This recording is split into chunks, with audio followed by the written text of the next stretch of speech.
welcome to Liquid Lunch. It's me, Hugh, and it's Wednesday, November 6, 2013. We're starting a little bit early today because we got a really fantastic show.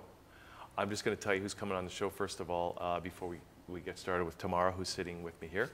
Dr. Eric Pearl's going to be on the show today. We're going to be talking about reconnective healing and all that kind of stuff. And you know about Eric, right? Absolutely. Tamara? Meredith Shaw's also going to be here. She's a singer-songwriter. And we're going to be talking about her. We've got a couple of videos we're going to play from her. Looking forward to that. Kevin Annett is visiting from Vancouver. You know, he's been nominated for a Nobel Peace Prize. Cool. And we're going to be talking about the residential schools and all that kind of stuff. Shawn Dalton will also be here talking about Quebec's Charter of Values. But we're going to start the show off. And Rose is going to be my co-host. She might even be in the building right now. I'm not sure. But Tamara's here. Tamara, welcome to the show. And great to have you on. Thank you very much. I'm always delighted to be invited.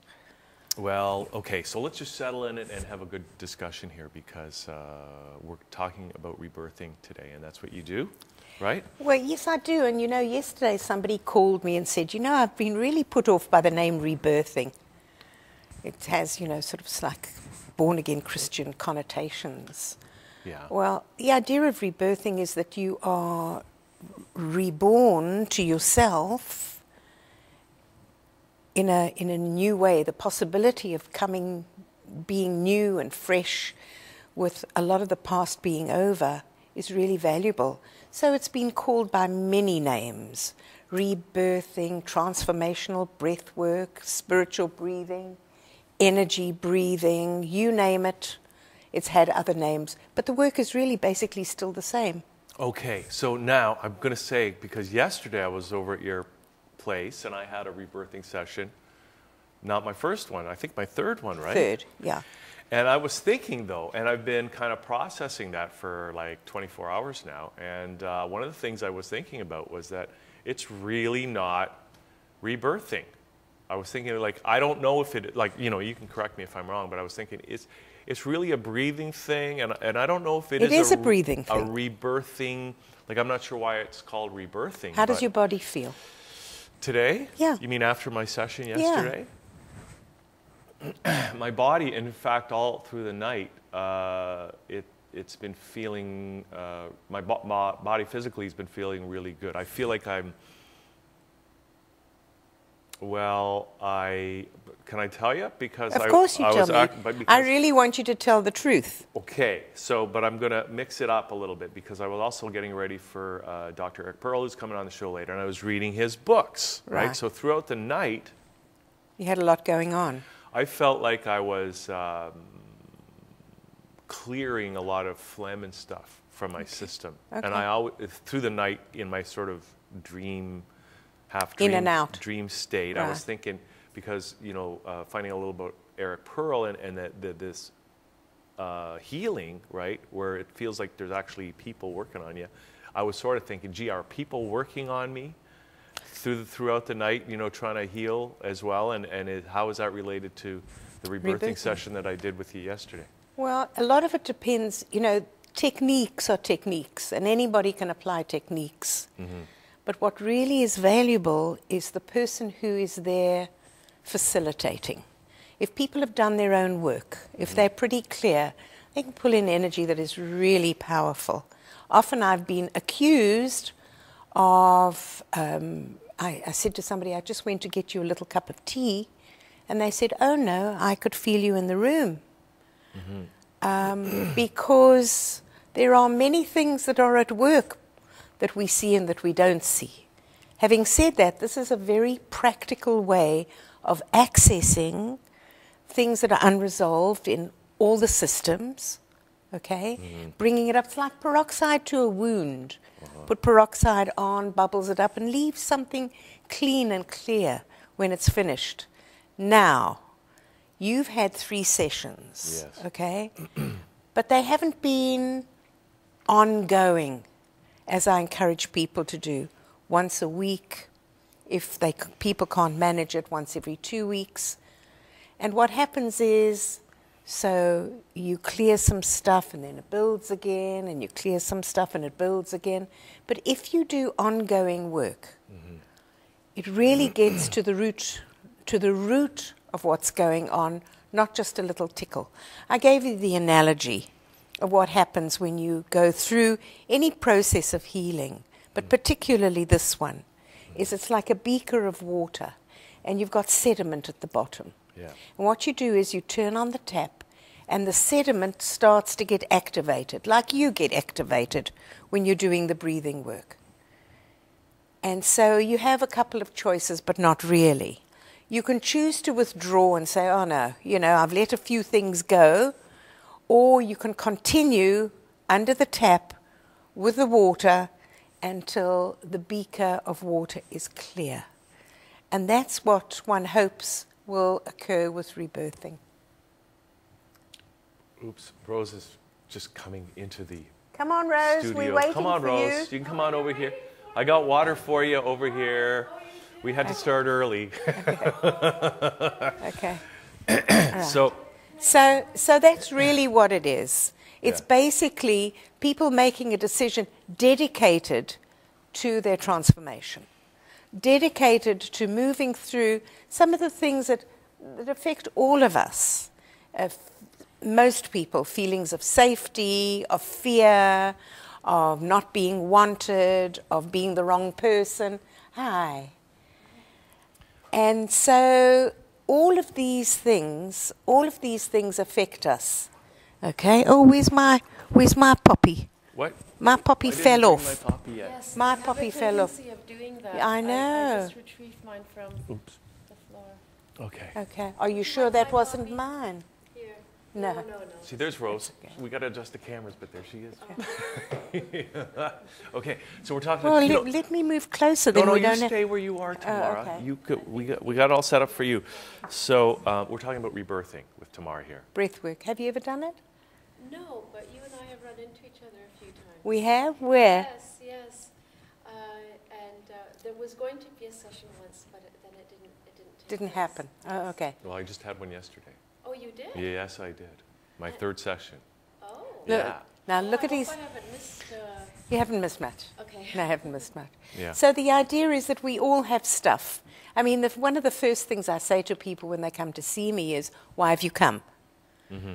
And then we find out what some of the patterns are that they're running. What's the worst thought you have about yourself? Mm-hmm. What was your relationship like with your parents? Mm-hmm. What was your birth scenario like? Because birth has a very significant part in the lives that we lead. Oh, I'm getting a call Oh, tomorrow. it sounded like my phone. Oh, I'm thinking, oh my God. Okay. So, the way you're born has a direct relationship to relationships that you have in your life. For example, somebody who might have been a forceps delivery, people are, and they're in relationship, sometimes they have to be cajoled, encouraged, moved into the relationship because that was their first experience of being in the physical body outside of the womb. That's fascinating. Yeah, it is. What if somebody doesn't know the circumstances of their birth? Good question. Sometimes they get it in rebirthing sessions. They go deep enough and I guide them into having a look at what might have happened. It happens a lot with people who are adopted. And I have an extremely large number, a disproportionately large number of adopted clients because they want to know, where did I come from? I had loving parents, my adopted parents, but somehow they want to know the big picture. And rebirthing deals with a lot of big pictures. Birth scenario, parental disapproval syndrome, specific biggies. Other lifetimes come into it. But you know what? If any other lifetime was more important than this one, you'd still be there. Okay? And all of us, virtually without exception, have something called a death urge. How many people have said to you, well, death and taxes are inevitable, so you believe that? Well, my philosophy is that life is inevitable. As immortals, we know that life is inevitable. Oh, here we go with the immortality. I didn't bring it up. Yes, you did. Okay, well, forget you brought it up. I'm well, that's wearing the just rings. That's just part. That's just part of the whole scenario. There's also, there's also religious trauma, school trauma, religious trauma. Have a look at what some people tell their children. You see the guy up on the cross there? You misbehave and we'll hammer you, baby. I mean, people grow up with a lot of fear. So what we want to do is to get people to be more of who they truly are, with a lot of these things vibrated out of the system. And the way it's done is through the breath. The breath and awareness. Tamara, can I backtrack on something you just said a moment ago, which was that if any past life was more relevant than the one we're in now, we would still be there. Yeah. Is the implication there then that when any life ceases to be relevant to our soul growth, we then pass on from it? Yeah. So why do people carry forward? Why do people carry forward from other things? Then, they might have completed one piece of the scenario, but there are other pieces to deal with. Or they may have created other things in that lifetime. We could even think about parallel existences. Yeah. There's so much to think about. It's quite interesting. Yeah.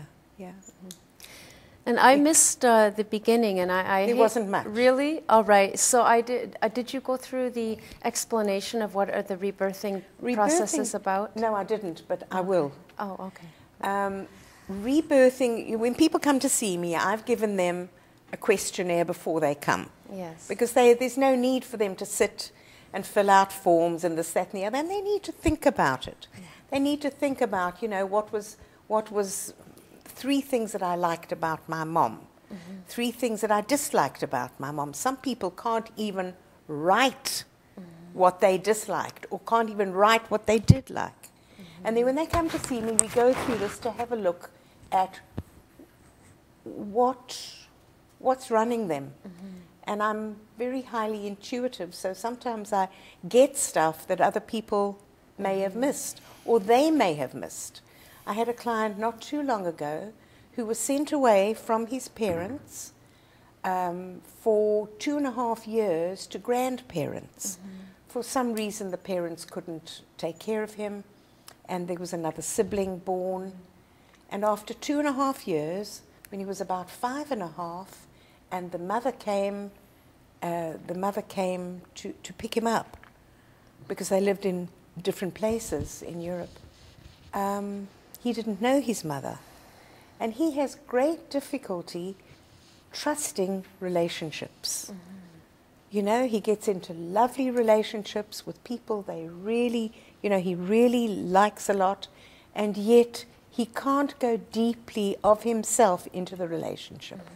I said to him, well, I can understand that. The first woman in your life that you were so intimate with was your mother. And she betrayed you. She abandoned you. And it was a huge piece that he was able to breathe through. And when he wrote up a little report on how his session went, he said, my relationship with my parents has changed dramatically because of the awareness. So are the key words that you just said in that sentence, he was able to breathe through? Because so when we've gone through the patterns, what happens is that people lie down and I guide them through conscious connected breathing. And, nose, mouth breathing depends on where I think that they're at. And eventually what happens is the cells, the energy of the body starts to vibrate, quite mysteriously. And what happens is it's almost like an orgasm. It builds, it peaks, and then it integrates. And what happens is that somehow the thought that was prevailing gets softer, or it evaporates. And you have a new awareness. You come to the situation very differently. And so sometimes people have memories out of your system. Yes. So it's gone. Ask him. It's not only it doesn't seem to disappear just at that time. It's not just a cognitive thing. Oh. It's not just a cognitive thing. It's actually, it can be physical. Sometimes just identifying it can move it. And would the person be able to call it back in? If they choose to. If they're, attached? If they choose to. I work with the affirmation process. You know, an affirmation affirmations work because you learn to identify what it is about a particular situation and you imbue the positive opposite to the negative thought to create a desired result. For example, let's say one of my main thoughts was I was not wanted. Okay? I only discovered that when I was well into the rebirthing process, many years later, and we'll go back to the affirmation, but I just want to tell you how I identified it, was my partner at the time was going back to Ottawa, and as he was driving down the street, I got this terrible feeling that I was unwanted. That was not true of the relationship, but I just got that feeling. And I went home and I cried, and for no apparent reason, and I started to rebirth myself, and it eased the feeling. Sometime later, when I visited with my sister in England, I said to her, "Do you think Mom and Dad didn't want a third child?" She said, "You know, I've never said anything, but Mom said that when Dad heard that Mom was pregnant for a third time, he was very upset. He didn't want a third child, but within no time at all, you know, everything was fine." But I got that thought, and it had been residing in my system all that time. Okay, so now, so if a person writes, "I am not," let's say my thought was that I was not wanted. I would make the affirmation, "I am wanted," and then I would have a response column, because somewhere in the subconscious there are some thoughts about it. If I was really wanted, how come I have this feeling?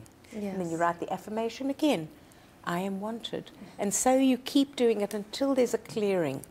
And you don't just do it one time, you do it for 7 days, and it produces a very strong desired effect. 7 days in terms of 7 consecutive daily 7 sessions consecutive with you? days. Or, okay. No, not 7 Or at consecutive home, days. one- It's homework. Okay. It's an assignment. Yeah. And you do that with your parents. You know, "I, Rose, forgive my father completely." And the response might be, "Nothing to forgive." And then, "I, Rose, forgive my father completely." And you say, "He was a real shit." Oh, sorry. "He was a real And so you start dumping. That's like the trash can of the mind. And eventually, what goes on is the affirmation reinstates itself into your system, where anything that you might have had with your father seems to have dissolved. And would that automatically then impact one's behavior patterns? Because often on the physical plane is a lot denser than the other planes, and there's a little bit of a lag effect. So does one's behavior change instantly? And if not, then is there a risk of calling that old behavior, calling back that old issue? Okay, it's a good question. I don't know. It depends on you. Some people are willing to really surrender and let go, and others are so used to calling back the negative aspect, so they just have to do it for longer. Does that answer your question? Well, I was wondering if if somebody is more aware, they would have an easier time of letting go and surrendering. It depends on each person. Each person is so unique in terms of the things that influence them. Okay, but going through the process of rebirthing and the 7-day affirmation process, repeating that for 7 days, does it ease that? Yes, it does. At least there's the potential. Yes, it does. And there's always the potential for going back. But my experience is you don't go back quite at that level if you go back. And you catch your thoughts. The whole idea is awareness. Right. You know, you want to shift consciousness, you become more aware of everything. Yeah. Thank you. Okay, now, Tamara, we don't have that much time left. Apparently not. But I want you to share with Rose some of the things that you did feel that were positive. Oh, that would be wonderful. you mean yesterday and Yes. today? Yes. Yes, that would be lovely. Well, you know, I told somebody just last week, I said, you know, I've tried a lot of different modalities or whatever, and not much has an effect on me. Okay. That's honesty. Except for Yeah. rebirthing, I said the rebirthing has some kind of an effect. Some kind, profound. Well, I mean, it was definitely an experience, a little bit of a trip to another dimension or another reality or another, just a different experience yesterday, especially because I sort of lost, like I sort of, you know, kind of lost, not consciousness, but I went into, Land. and then you rang those bells in my ears, and it totally changed my state instantly. Brought you back into your body. But that's not a rebirthing thing. It was just... Well, whatever it was a profound experience, you know, certainly different. And when I was finished, I felt very kind of happy. And... Could you go for that on an ongoing basis? yeah, for sure. Okay, just checking. And so physically, I've been kind of, like I said, just feeling interesting in terms of my clearing phlegm and stuff like that. It's just something's going on. I'm not So sure what phlegm it is congestion. Huh? Yeah, So stuck energy. maybe something. Something. So that's how I feel, and it was a worthwhile experience yesterday. Now, let's briefly, I know you don't want to get into the immortality thing, but you went to Iceland with Sandra Ray. I did. Can you just tell us briefly about Sure. that whole experience? Sandra Ray, and her email is Immortal Ray, which is wonderful. That's she has something called liberation breathing, another name for breath work. But she wants to help people liberate themselves from physical density. Okay? Right. So for 5 out of the 7 days, we did water rebirthing with affirmation process. It was powerful. We had to identify 10 of our most negative thoughts and then reverse them with positive affirmation. And we did that while as part of the water rebirthing. It was a wonderful, powerful experience. And I recommend anybody who's really interested in going the next step comes with me next year, because I sure will go again. It was wonderful. Are you doing it in Iceland again? Absolutely. In the thermal waters. Yeah. Oh, it was wonderful. And you know the thing that I noticed when I stepped off the plane, other than the fumes from the aeroplanes, was fresh air. Mm-hmm. It was fresh. The air was pristine. And the whole country is run by geothermal energy. Beautiful waterfalls, and we saw tectonic plates. And it was a real trip of a lifetime. Wow. Yeah. Sorry, when you say, I know we're wrapping up, but when you said that was about liberating oneself from physical density, what do you mean by that? Not That is a big question, and we can deal with that another time. Yeah. Because I can feel he's anxious. Yes. It's a big topic. That's because of my rebirthing session. I'm assuming My your meeting emotions not are all stirred vibrating up. out of this dimension. Not necessarily, but with the potential of that. What? That's James Redfield would think otherwise, perhaps. Well, it's okay. I'm reading his book. I know you had his book. I know. I'm Well, that's enjoying it very much. Okay. Yeah. One other thing. Oh, yeah. wait, You there was- know, I just wanted to mention I that know. there is a workshop this weekend. Of course, we need to know about that. So Sunday, November the 10th, I'm doing a one-day workshop called Relationships, which means that most of the time we get denser and denser and denser, and we forget about our childlike elation, how to get excited about life, what's beautiful, what's wonderful, and that keeps our energy high. So that's what I'm doing. And what I'd like to offer your viewers is that if they call me, and will you put the number on the screen? Yes. Yes, okay. That I'll give them the early registration fee, which is $199 instead of $250. Okay. Okay? Great. Good. And there are a few spaces left, which I'd be happy to fill. All right. And, okay, before you go, so they have to phone you to register for this? They have to pre-register. Did they have to do that by phone? Or is there an email? Well, there's an email address, which is breathe, BREATHE, at tamarapenn.com. It's very simple. All right. Is it an all-day workshop? It's an all-day workshop from 10 till 5. Okay. And then go to your website too, tamarapenn.com. Yes. And my website is tamarapenn.com. All right, Tamara. Thank you very thanks much. for doing this. Lovely. Okay, so Thank you, Rose. no, we got a really exciting show. You know, We so, do. Yeah. So I already named all the guests, so just stay tuned, people. Yes, you did. We've got Dr. Eric Pearl coming on next, and I've got a little video here. First of all, Dr. Pearl's the author of What is Reconnective Healing, and I've got a video here that's going to kind of give people an introduction to it if they don't already know about it.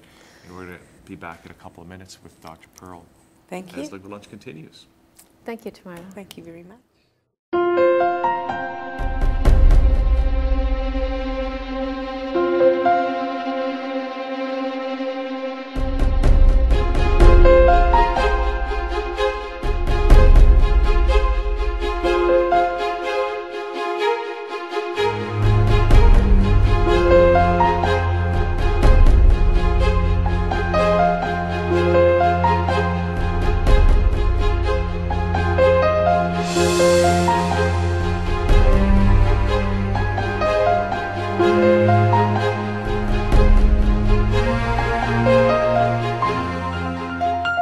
It's a way to access healing without having to learn any steps.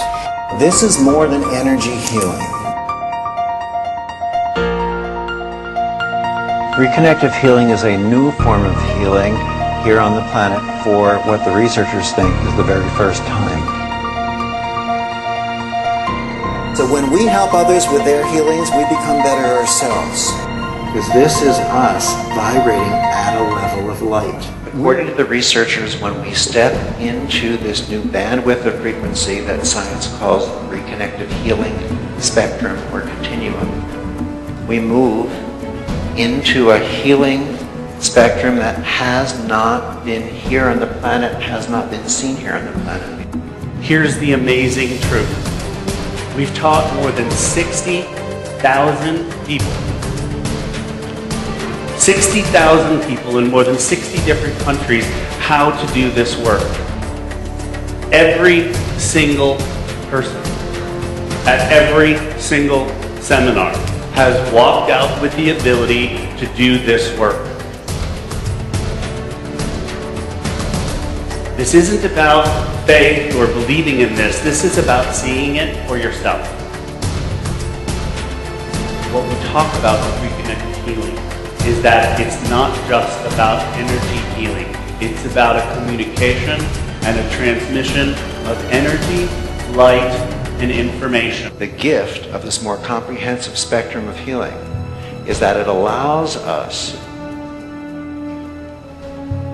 to fairly instantaneously transcend all of our energy healing techniques and bring about greater, more comprehensive healings that tend to last for the lifetime of the person. What if our DNA is our software? What we're doing is we're facilitating a human software upgrade, a human upgrade. If I just get myself out of the way, I will be what I'm meant to be. Really loved about it is what also attracted me to it, the straightforwardness and the simplicity of the process, and that is truly what it turned out to be, which is always a nice surprise. Look inside deep enough that we're all more than just humans. We can all be healers, just like Dr. Pearl. You could feel something through your hands when you circle your hands round and round. What did it feel like? It feels like a tingling sparkles and stuff. We're here to be the light that inspires the light in each person who comes along. We just have to stop looking out so we can find what's within to access our next level of expansion. Time is now. Come home. It's time to come home.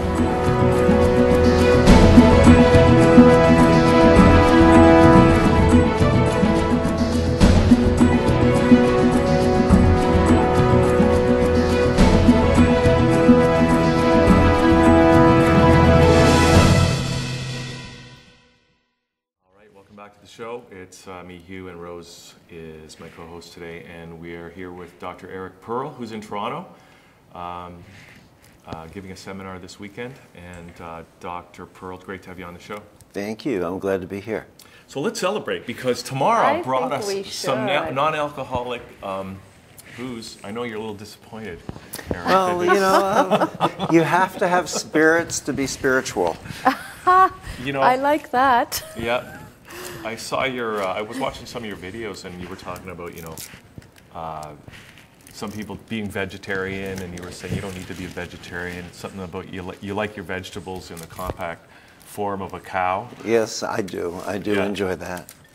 Which is, you know, I don't know. Some people might think that's irreverent or something like that, but it's... Some people might think that they are experts in diet and nutrition as well, and those people might consider it irreverent. Yeah. The point is we are here to experience life. Yeah. We're here to experience life. So if we want to experience life as a vegetarian, if we want to experience life as someone who lives on a macrobiotic diet or living food only, or if you want to experience life according to the natural design of your teeth and your intestinal tract, and therefore you eat meat, they're all choices. Mm-hmm. All choices. Okay. I agree. And I actually think it's more important how you eat than what you eat. And by that I mean, I don't mean chewing well, although that's important. I mean more being grateful to all the kingdoms that are involved, the mineral kingdom, the plant kingdom, the animal kingdom. They've all given something to you, to sustain you. How about the kingdom of God? I think that should handle it. Yes, and the king, yes. Call it God, call it love, call it the intelligence of the universe. Yes. I don't think God cares whether you refer to God as Helen. We as human beings, however, do like to argue over that one, don't we? Yeah.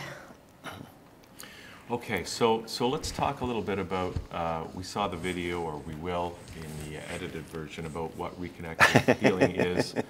But maybe you can just give us a little bit of an introduction to it now.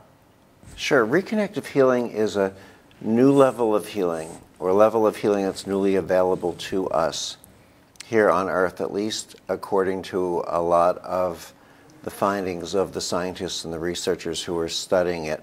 It appears to allow us to reconnect with our original fullness, thank you, that we tend to experience. That's often reported for people who have life after death experiences. So we experience it in between our lifetimes when we return to that light that we all come from, that we all return to. And it allows us to bring that fullness of experience back here, to actually manifest it while we're here in physical form. So the results of which often tend to be healings that, unlike energy healing, which is all we've had up until now, tend to be fairly instantaneous in their results, and the results tend to be life-lasting. And they feel that has to do with a new level of light that they measure that comes through this bandwidth that takes us beyond the energy subsets we've had here, because we've been existing in a four-dimensional world of height, width, depth, and time. And in quantum physics, they often illustrate this as a bubble. So if you imagine our existence in a tiny little balloon or a bubble in this huge, vast, endless, multidimensional universe, then everything inside of our bubble of existence has been, as we've always been taught, energy. Everything's been energy. And the bubble of the balloon itself has been height, width, depth, and time. And when we've been focusing in with our energy healing techniques, Reiki, Jurei, Jinshin, Qigong, Mahjong, Beijing, Alpha, Beta, Delta, Gamma, XYZ, 1, 2, 3, EFG, all those things have been different subsets different portions of the energy within the balloon. So our first gift to ourselves, which is not new, which we've always had access to if we've allowed ourselves to listen to the masters, is to let go of the training wheels of technique, to realize that we can either master the bicycle with training wheels or master the bicycle itself. We can either master our little energy healing techniques, or we can transcend the technique, because the true gift of the technique comes only once we transcend it, and instead of accessing subsets of energy, access the entirety of the energy. Once we allow ourselves to do that, and only after we allow ourselves to transcend the techniques itself, we have a secondary level of gift that comes that is of this time today, not here before, at least, again, according to what most of the theorists and the researchers believe. And that is due to the fact that time is expanding. Time is moving faster in all directions at once, so it's opening and expanding. Since time is a part of our bubble or balloon, means our balloon is opening up and expanding. It's becoming thinner, it's becoming more permeable. We're actually allowing time to become the illusion that we realize theoretically that time is an illusion, but we're allowing our balloon of time to really disappear so that we're able to access not just what's been within this limited existence of time, but what's been outside of it, levels of light and information not seen here before. So as we access this healing spectrum, 6 studies, for example, so far, just measuring the DNA itself, shows that it restructures, or as I say, reconnects our very DNA, and the light that we emit becomes phenomenally more coherent at a higher vibratory level. Now, light is not just a concept, as we used to say in metaphysics and spirituality and religion. We talk about light, and that's as far as it went. But we know from the work of Dr. Fritz Popp in Germany, for example, and others, that each of our cells emit specific levels of light. That when our health is diminishing, that light is dimming. When our health is coming back up, that light is coming back up. But we're not just speaking about an optimal level of earthly light emission any longer. We are now accessing light emissions that are not just higher, but more coherent. Coherence is, in a sense, you could say, it's a higher level of harmony that we start to experience from high levels of meditation, for example. A light that's emitted from our cells. Examples we understand here on Earth would be fluorescent light bulbs are very incoherent. The light is very jerky. It messes with our brains, our thought systems. It gives us headaches at work. It throws women's menstrual systems off the whole thing. It's not a very smooth, coherent blend. Incandescent lights are more coherent. The sun is a much higher level of coherence. It's in sound, you could look at digital sound versus analog sound. Digital sound is more clear, but they're little jerks, and they affect the brain not in a smooth way, where analog becomes more natural. So these more coherent light levels seem to be why the scientists feel reconnective healings are so instantaneous, so tissue changing, and so life lasting. Okay, so that sounds really scientific. Yeah, doesn't it? But when as I was reading your book, though, people are talking about that there are beings coming in, one of them named, Solomon, or... One we named Solomon, okay. Correct. Which is, well, that's a whole question in itself, but I mean, when you talk about beings or entities coming in and doing some healing work, I mean, that doesn't really sound like it fits into the scientific paradigm. Well, the scientific paradigm only tends to include what science has discovered up until now. So if science has discovered something 100 years ago, that means up until 100 years ago it didn't exist, but suddenly it existed because it was in the scientific paradigm? Well, obviously not. Obviously, everything in the universe has to exist before science discovers it, or science would have nothing left to discover.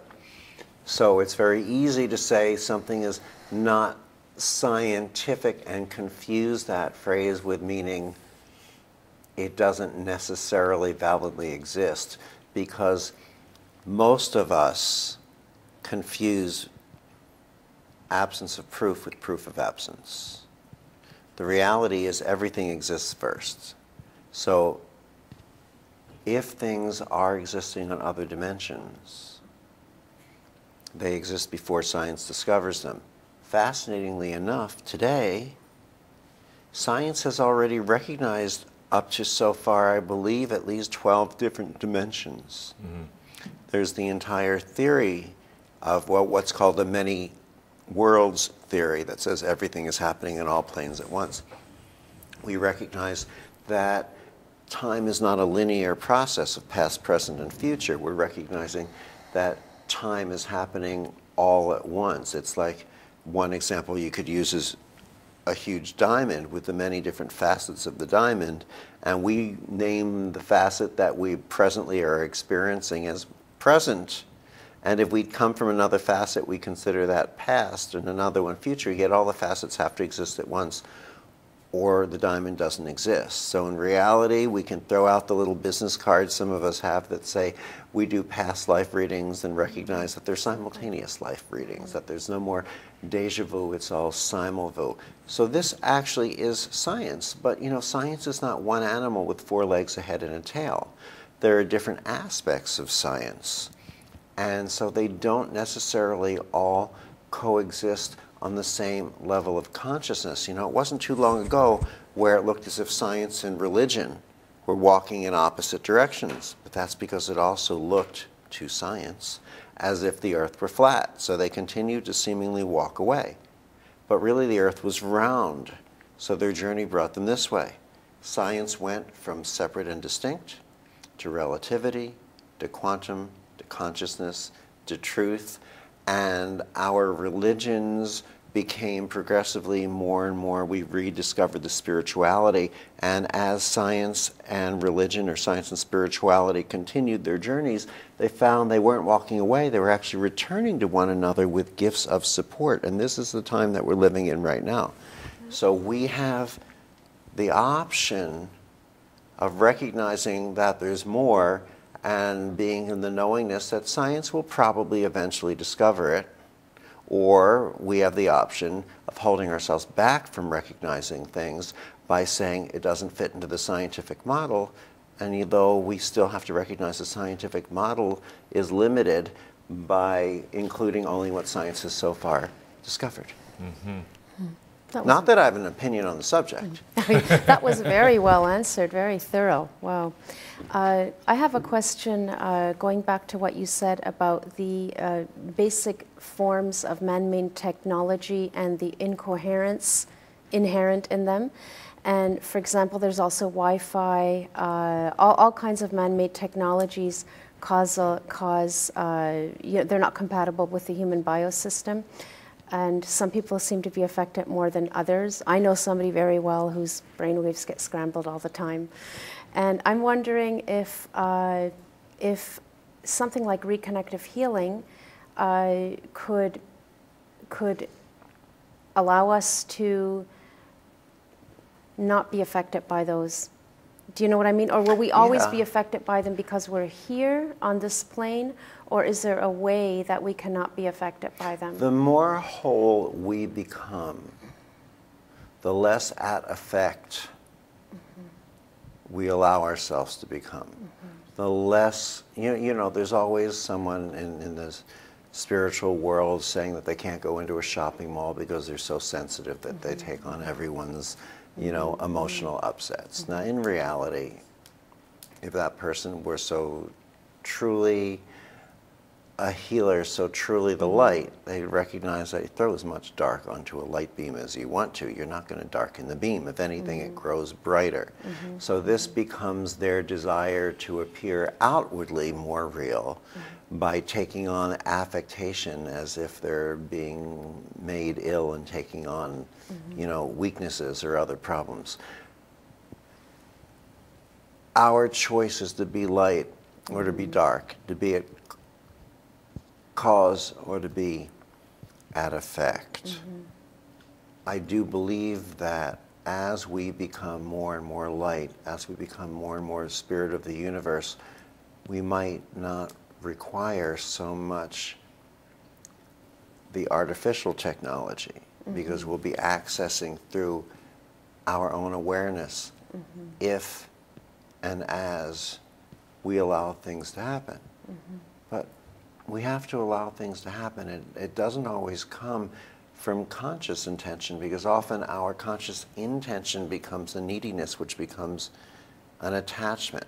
And when we allow ourselves to flow, we access the field better. This field that I say used to be, well, I'd call it the field that refused to die, because we used to refer to this field of information as the etheric field, and science was just mortified that seemingly otherwise intelligent human beings would believe in an invisible field. So science set out to do what science does best, which is to disprove it. And in the late 1800s, science disproved the etheric field. Unfortunately for science, the etheric field didn't realize that it had been disproven, so in the early 1920s it had the audacity to return when science disproved it for a second time. Then it came back again, and now today science uses it, so they changed the name from the etheric field to zero-point field, and yet we all just simply wink and we call it the field.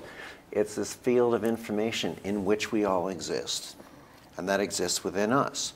We access it when we're least focused on it. Children are least focused on it. So put a bunch of children on a long bus drive. One child falls asleep, another one stares at them until they wake up. They're in the field.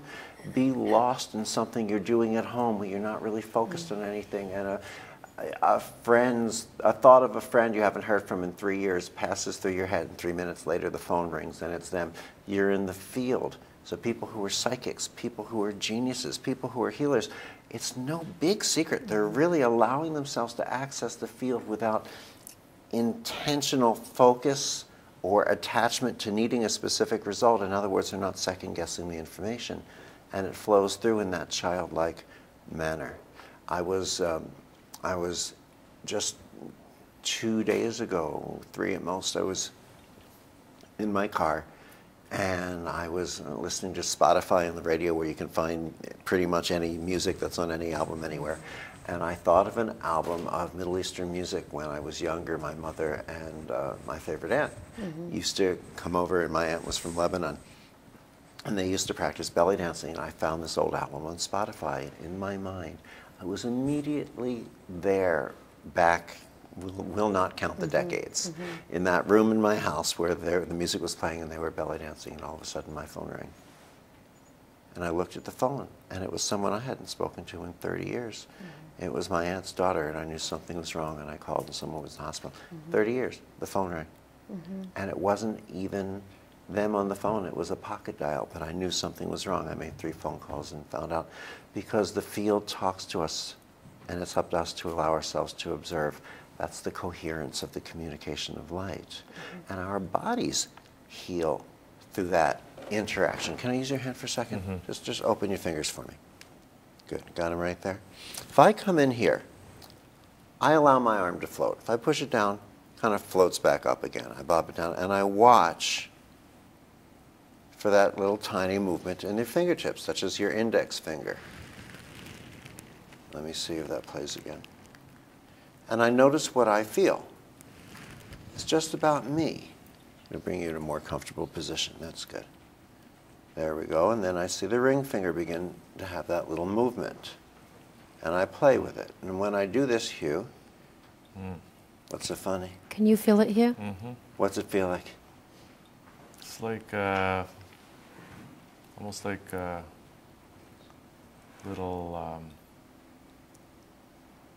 pinpricks, or little pinpricks or sparkles. And do you see how your fingers give those little jerks and those movements to it? So we respond to it, we interact with it. This is a spectrum of energy, light, and information. It's talking to us. It's not forcing a healing chemically or surgically.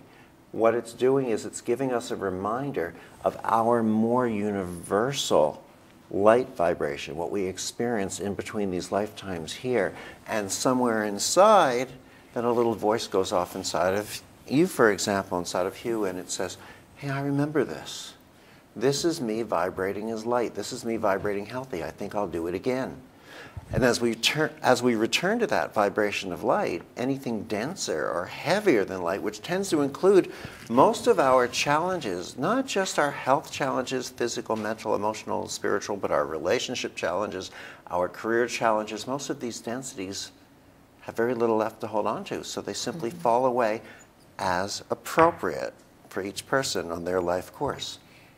And if we take home nothing else from this entire interview, nothing else, understand these next two things, these next two concepts, which are A, healing is just that simple. Just that simple. And B, anything more complicated than that, anything. Crystals, wands, pendants, protective amulets, techniques, anything more complicated than that, even the pyramid hats, they're designed to sell us something. And it's not so much the object or the ritual or the procedure that it's selling us, as much as it is that it's selling us in the fear that we are less than enough. We are less than abundantly enough.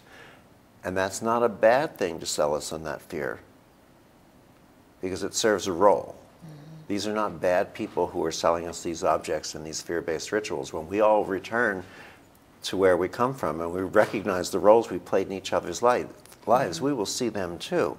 And we'll say, thank you for making me pull up these make-believe zippers and protect myself this way, that way, and the other. Thank you. You brought me to a level of fear. You made the hurdle high enough that I decided I couldn't live that way anymore. I jumped over it and I gained my lessons. I might not have made it there in this lifetime if you didn't help. No one is doing anything that's bad. They're not bad people. We're playing our roles. Some seem more pleasant, some seem less. But our responsibility is to jump over those hurdles of fear, not to buy into them, but to jump over them, to recognize that we are loved, because we cannot, every choice we make, every action that we take comes either from fear, lack, limitation, the illusion of separation, the illusion of darkness, the need for control, or comes from love, light, prosperity, abundance, unity, oneness, freedom. And we can't give a gift. We're unwilling to accept ourselves. We can't stand in fear, protecting ourselves in a white flame and a gold flame and a purple flame and shaking off negative energy and spraying ourselves down with alcohol and bring about healings that reside in love. We can't stand in the need for control doing technique ABC 1, 2, 3 and step in the freedom that allows us to become the observer and the observed, the witness and the witness, the seer and the seen, and to observe without judgment, because as healers today, it's up to us to recognize, to understand that our role is to open a door, period. The other person's role is to have the courage to choose to step through that door.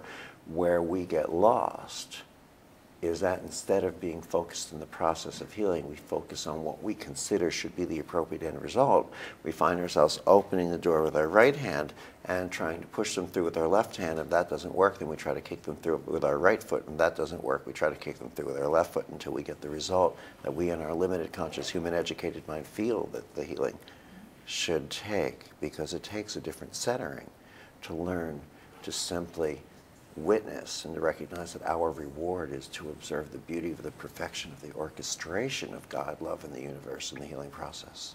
So in a reconnective healing session, the person experiences the energy such as Hugh just did now, and then he can, the person can remember that feeling and come back to it, or is that it? We teach you how to feel it better. Here's what happens.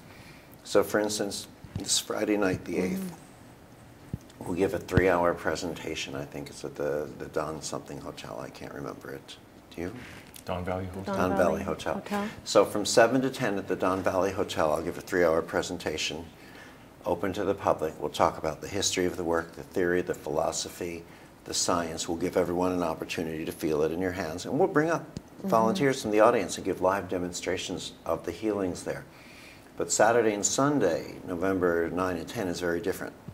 Saturday and Sunday, what we'll do is I'll demonstrate levels of the work from the stage, and we'll all go to massage tables. So let's say the two of you come. Maybe Hugh will stand at the head of a massage table. You might lie down on a massage table. The teaching team and I will walk around. We'll take your hands. We will show you how to find this, how to feel it, how to access it, and begin to play with it. And Hugh then will witness you on the table. Probably go into involuntary movements of your fingers or your feet. And we'll show you how to access it differently. To expand it, you'll see her arms jerk or her legs move. Then we'll go back to the chairs, talk about what we learned, a little more Q&A, philosophy, science, demonstrate a new level of the work, and go back to the tables again. But by this Sunday, the 10th, if you're there, I can pretty much make you two promises. Which are A, you will be able to do anything and everything in the way of healing that I can do. And B, you will be able to do anything and everything in the way of healing that any human being anywhere on this planet can do, whether they were raised by monks in a cave in a mountaintop in Tibet, fed grains of seed, each one blessed by its own individual lama, or whether they moved to a church in Brazil and changed their last name to of God. It doesn't matter today, the story. What matters today is that we learn to transcend the story. You'll be able to do anything and everything in the way of healing that anyone can do. The willingness, your ability to do it, or your actualizing the doingness of this will be limited only by your willingness to transcend the techniques that we've learned up until now. So anybody attending the workshop this weekend, now they're learning in effect to work with these new energies that are now accessible to us, and but if they do them in the way that you teach, then that's called reconnective healing. What we're doing is we're teaching how to completely transcend technique. We're not teaching you technique. We're teaching how to transcend technique. You don't need another set of training wheels on your bicycle. Once you've mastered your sense of balance on the bicycle, do you really want to add a second, third, or fourth set of training wheels? No. Well, every time that we learn a new technique, we're learning a new set of training wheels for us to start to begin to find our balance in the healing world. At a certain point in time, the training wheels of technique need to come off. I'm so glad to hear you say that, because, you know, Hugh, when you said I was a healer, and yeah, I'm actually not. I don't consider myself that. I took a couple of classes, but I couldn't do it because I felt my hands wanted to do what they wanted to do, and I really didn't want any technique.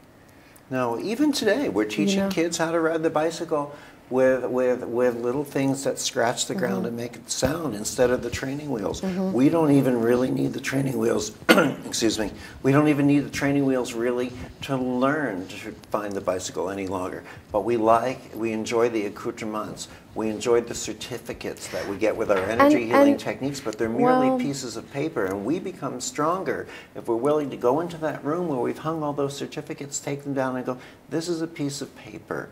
Let me rip it up and throw it away, because the degree to which I demonstrate who I am externally with papers and certificates and healing clothes is opposite. It's inversely proportionate to the degree to which I own my truth. If I truly own the truth of who I am, then I can wear a pair of Gap blue jeans. I need not display to the world someone else confirming who I am, because I own me. Do you think society has come to that level, Eric? Because you know, some people get certificates just to have their certificate. That's right. Because they, not necessarily even that they want it, but they think other people need it, need to see it. That's because if we own who we are, no one else needs anything else but to interact with us knowing who we are.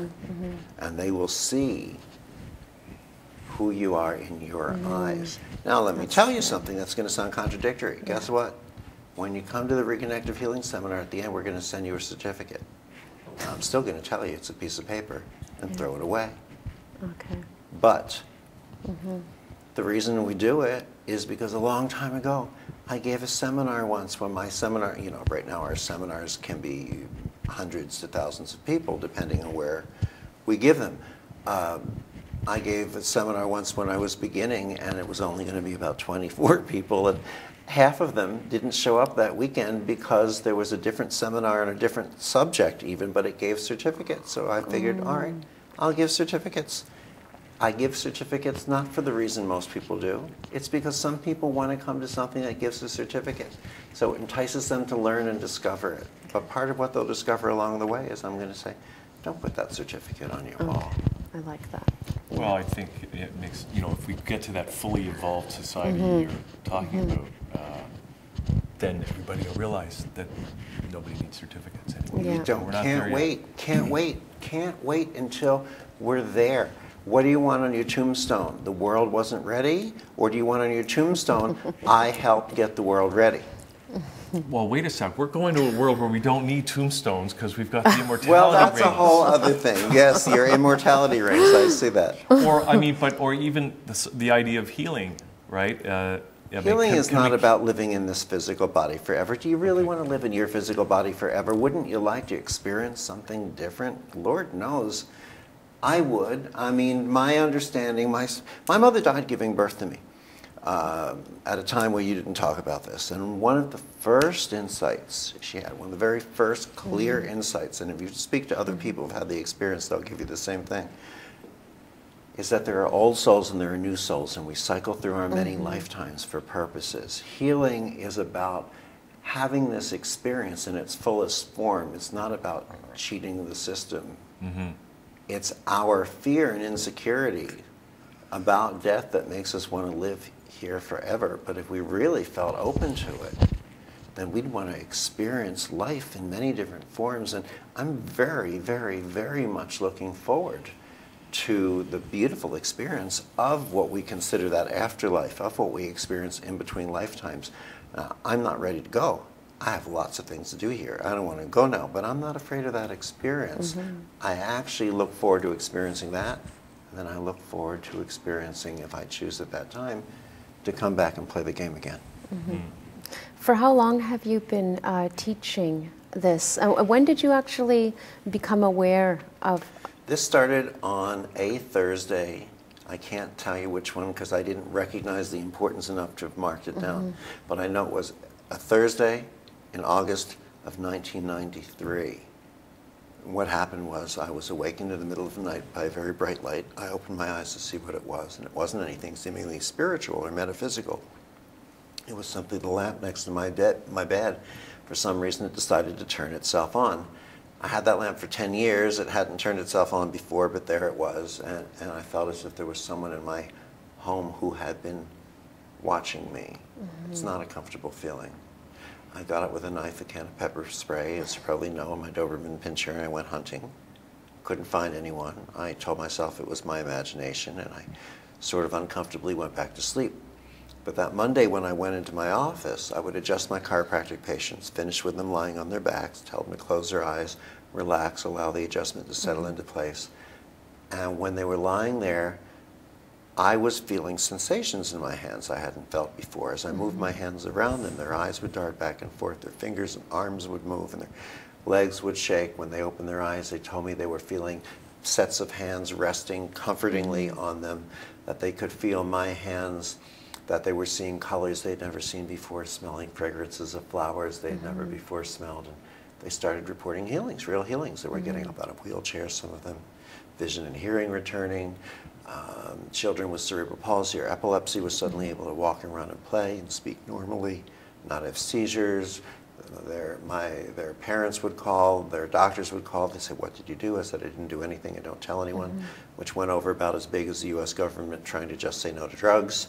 So soon everyone started coming in from everywhere, asking for the same thing, and then asking me to teach it. And I said, "You got to be crazy.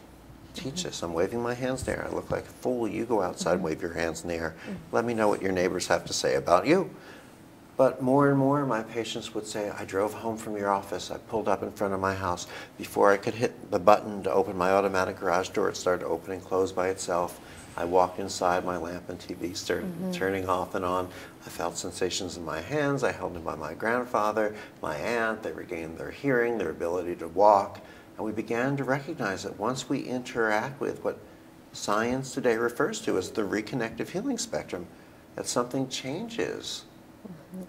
That not only allows us to access our own healings, but to facilitate healings for others. At this point in time, since then, I've now taught close to 100,000 people how to do the work. The book, The Reconnection, is already in 39 languages, and the new book that's called Solomon Speaks on Reconnecting Your Life that just came out a few months ago is already in 20-some languages. And, you know, it's the strangest thing because, in short, I went home on a Thursday night thinking I was this little chiropractor. I came back on a Monday and I was something else. And my parents always told me I was something else, but I don't think this was what they had in mind. Did you have, what kind of obstacles or considerations were there to developing this into a, it's not really a modality, I guess, but... It's a way to transcend modality and technique. It's a genre of healing that allows, that comes to us as a gift for allowing ourselves to simply observe, recognize, and feel, to immerse ourselves in an awareness of. But what was your question? What was involved in bringing that to the public? Yes. Was it, you know, was it difficult to bring it to the public? For me, really none. Because I recognized immediately I was standing in the presence of something huge. And in retelling the story of things that went on, because there were lights turning on a few times a week and doors, I would wake up and there'd be a door open that was closed when I went to bed, all sorts of things. And in retelling a story, it's easy to say, it seems as if I should have been afraid. What that really means is, it seems as if a common way of interpreting this might have been fear. Like the concept of a God, of being God-fearing in the Christian Bible is really a mistranslation. The original word wasn't fear, the original word was awe. Awe is this neutral, gorgeous, immense splendor. And then we paint it with concepts of fear or concepts of love and wonder. I felt wonder and I stepped into it. So people always want to say to me, oh, you were so brave, you know, and they mean that in the nicest way. And I would think, no, I wasn't. Because I didn't interpret that awe as something to be afraid of. I felt compelled to share it. I felt compelled to teach it. And when Hay House, the book publisher, asked me to write the book, and they gave me the format of how to write the Reconnection, and it even has a basic how-to, so you can begin to access the healing frequencies on a personal level on your own. I mean, just like you could read a book on hairdressing or on dentistry, you can take better care of your own hair and teeth. It doesn't make you a dentist or a stylist. Reading the book doesn't make you a reconnective healing practitioner, but you can begin to access it. But I wrote the book, and the only fear that I experienced was the fear of explaining two of the different things that happened in the whole evolution of this work. It was the fear about talking about the 3-month period of time where over 50 of my patients, some of these patients had been mine for 10 or 12 years, some of them were new patients on the first day, and when I would hold my hands near them, they lost consciousness and they spoke 6 word-for-word phrases. The first 4 were, we are here to tell you to continue doing what you were doing. What you were doing is bringing light and information onto the planet. What you're doing is reconnecting strings, and what you're doing is reconnecting strands. And the other fear was to speak about reconnecting strands, because I knew strands meant DNA. And I tried to leave those 2 parts out of the story. I tried, and I'm good. I mean, I can cover over anything and just skip and keep going. But they left such a hole in the comprehension of what was going on that I finally just had to hold my nose and jump into the pool, and I had to include it. We didn't have the research then. There are now 6 international studies confirming that this restructures and alters our DNA and our light emission.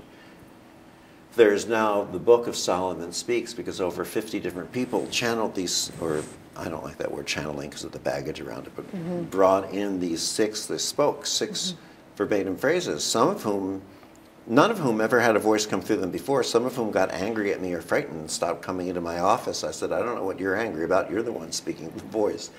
But after 3 months, it stopped coming through everyone except the first patient, Fred Ponslove. And we recorded these sessions.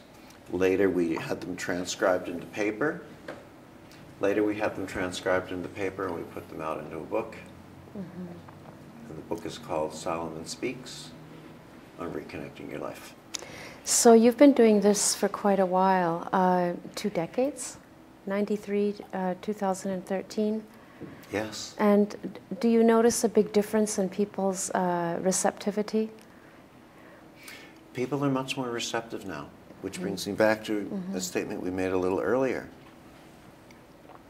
which is in the very beginning, this was so dramatic. I mean, voices were coming through people, arms and legs were jerking, instantaneous healings were happening, whether these are people in their 90s or some infants with life-threatening that were labeled terminal, were only 30 days old.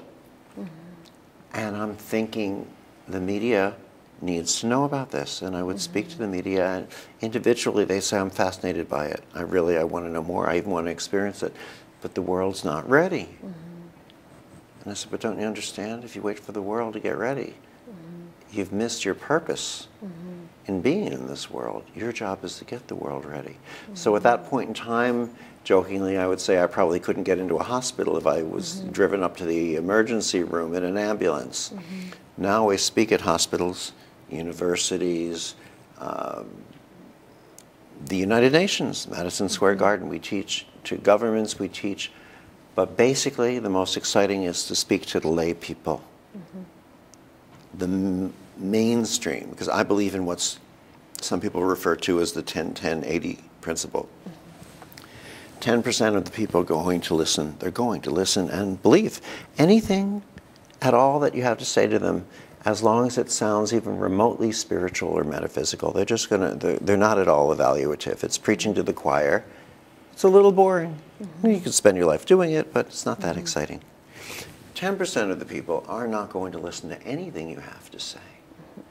Even if you present them with 100 double-blind controlled, randomized, published, peer-reviewed, journaled studies. They're going to cover their ears, they'll cover their eyes, and unfortunately, they will often neglect to cover their mouths. But 80% of the people, the mainstream, they'll just say, tell me something that makes sense, I'll listen. Say something else that makes sense, I'll walk into the room. Say something else, I'll sit down and engage you in conversation. Here's where we get to make the change. This is where, these are the people, the mainstream, because we have to change you and me and your brother-in-law. And when we do all these things, I hope you don't have a specific brother-in-law in mind, it was just an example. When we do all of these things, the world changes because we change one-on-one. They do say progress marches forward, often one funeral at a time. And I will tell you that where it used to be a little challenging going into some of the medical schools where the students were still invested in a more narrow-minded approach, speaking now at hospitals and universities to the important achieved doctors and such in the field, the reception is dramatically open, especially when they see the demonstrations of the healings, because we've trained close to about 20,000 mainstream healthcare practitioners, doctors and nurses all around the world so far. So reconnective healing is in private practices. It is in hospitals and universities. However, despite some of the bumper stickers you may have seen, doctors don't do it better. Well, which is why this weekend you're in Toronto and you're teaching anybody who can make it to the Don Valley Hotel. Everyone who is driven to learn this work, we're at the Don Valley Hotel. It'll be Friday night from 7 to 10 p.m. And then to actually learn the work, it's all day Saturday and Sunday, 9:30 to 6:30.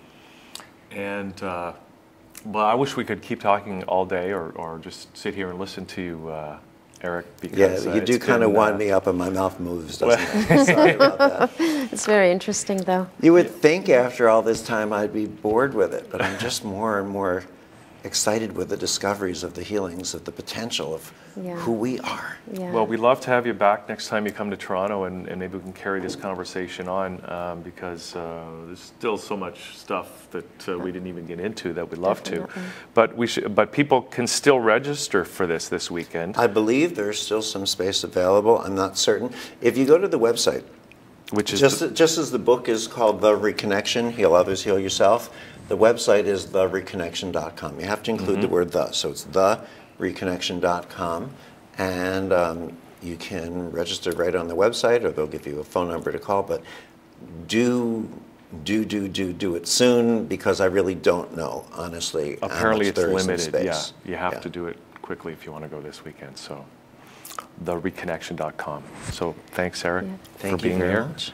My pleasure. Can I ask you just a quick question in closing for the weekend, because you were mentioning that sometimes there are large numbers of people attending the workshops.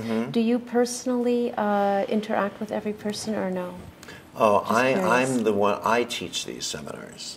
I'll have one main co-teacher, you know, another head teaching assistant with me, and then we'll have a team of teaching assistants on the floor. So for approximately every 16, 18 people or so, there'll be their own teaching assistant on the floor, and then I'm there, and try to hide from me. Try to hide from me. Okay, excellent. Thank you so much, and thanks for making the world ready. Thank you, my pleasure. Okay, so we're going to take a little break. Actually, Meredith Shaw's here. We've got one of her new videos called Girls... I can't even read my own writing. Girls Who Believe, and we're going to come back with Meredith right after this. Thanks. Thank you so much. My pleasure. Thank you. You do such a great job.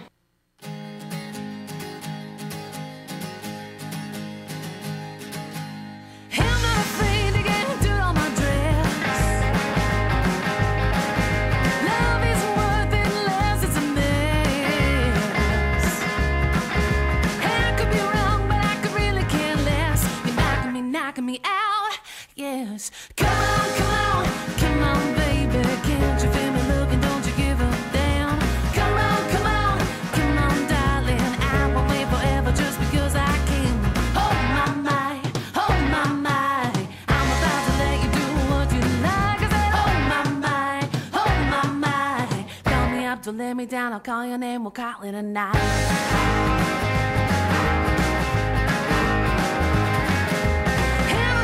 To believe that it's true, but this isn't something I usually do. I'm blushing already and I'm falling for you. I'm following through. Come on, baby. Can't you feel me looking? Don't you give a damn? Come on, darling. I won't wait forever just because I can. Oh my.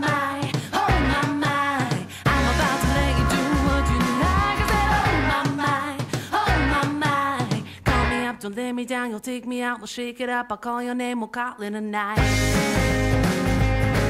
Sometimes we need a little comfort, sometimes we need a little speed. Right now I need your number, come on, give me what I need.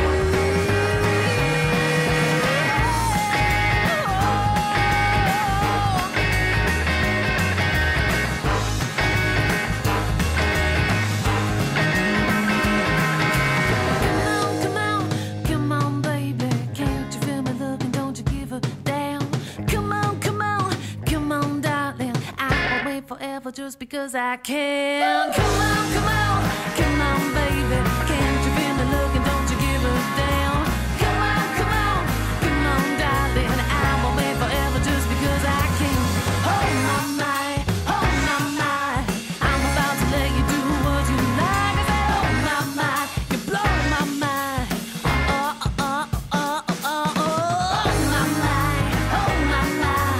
I'm about to let you do what you like. Don't let me down, you'll take me out, we'll shake it up, you'll call my name, we'll find us some trouble, and then we'll call it a night.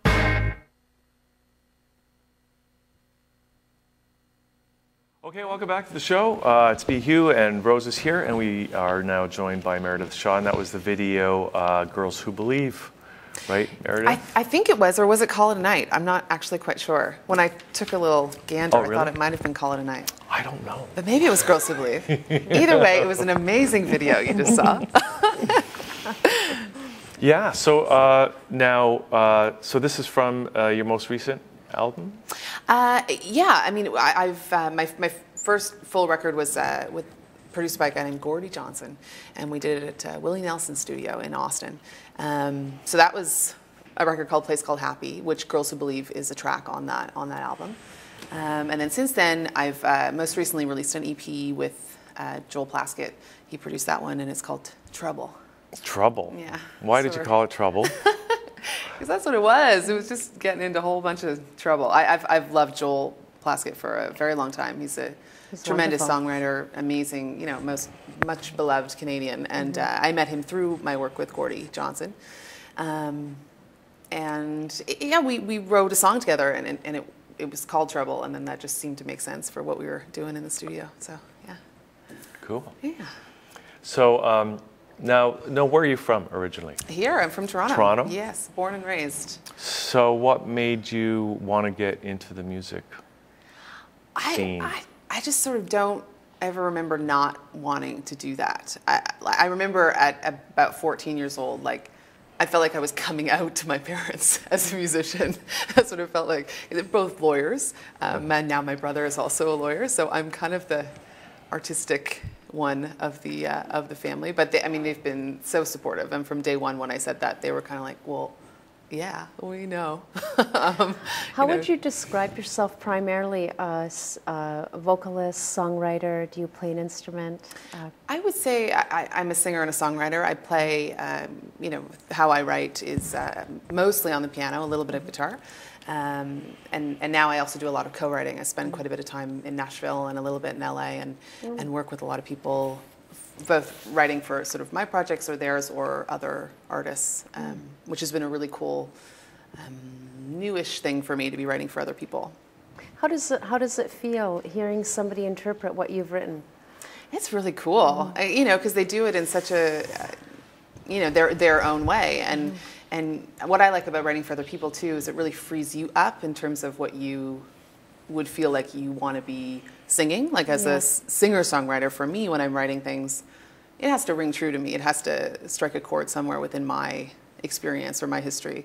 But when I'm writing for someone else, I'm like, well, I don't know, maybe they would say that. Yeah. And then you can be a little bit more perhaps adventurous, and then you bring that back into your own writing. So, but what about, because authenticity is really important, huge, right? When you're writing a song or when you're writing anything or doing any kind of art, right? So if you're making up some story that somebody else might say, how do you stay authentic?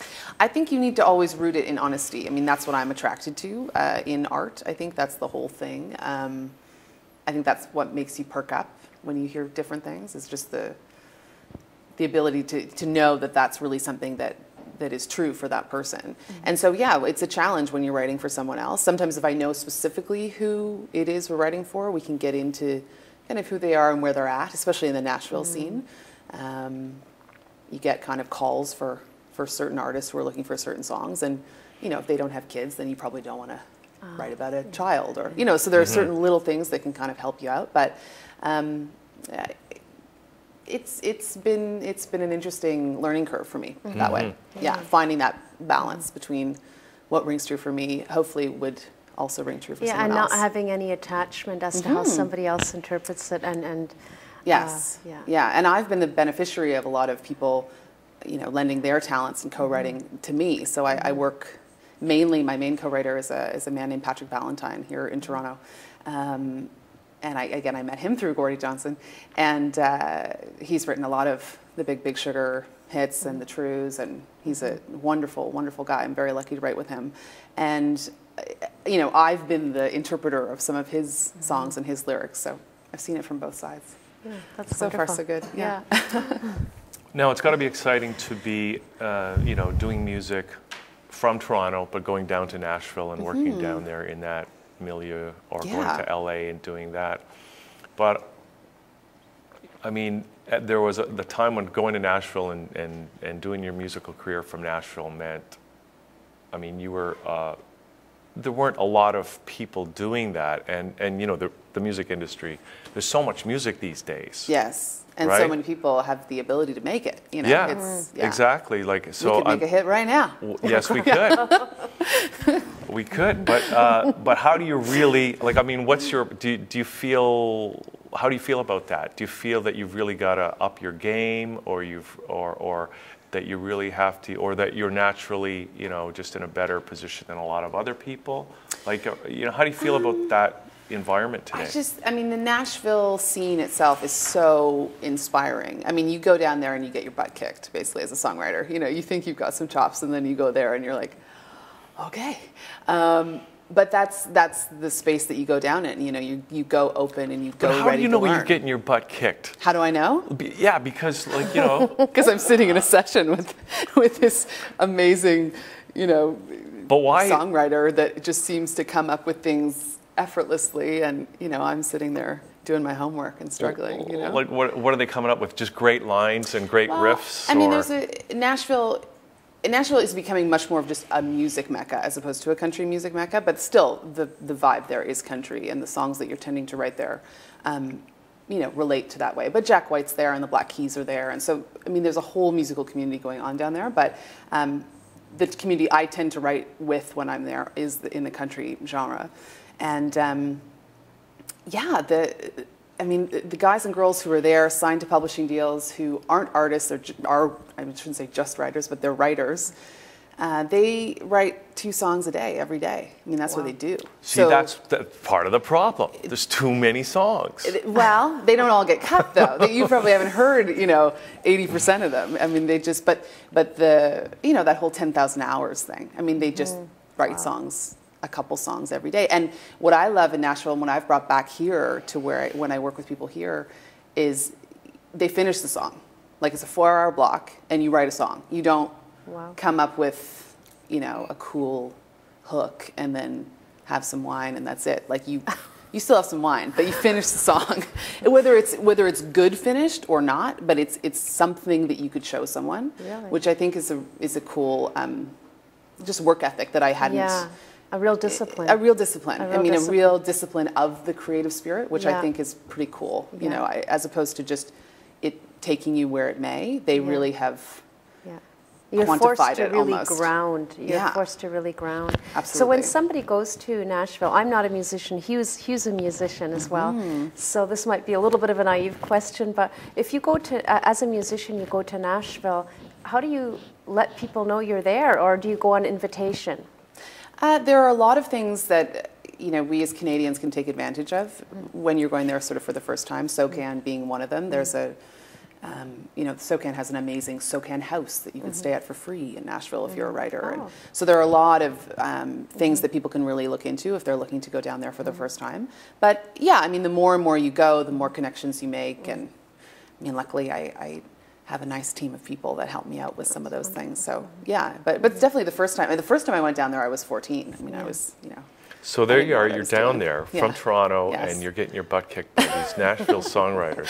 I should never say like, that. I'm just... I should have said I was kicking butt, but no, I totally was getting my butt kicked. Well, I know, but here we are, because what you know, you've got a musical career here, right? Sure, yes. You know, and you're trying to have, I presume, hits and make money in the music business and all that kind of stuff. All that concept. And these guys are writing 2 songs a day, right?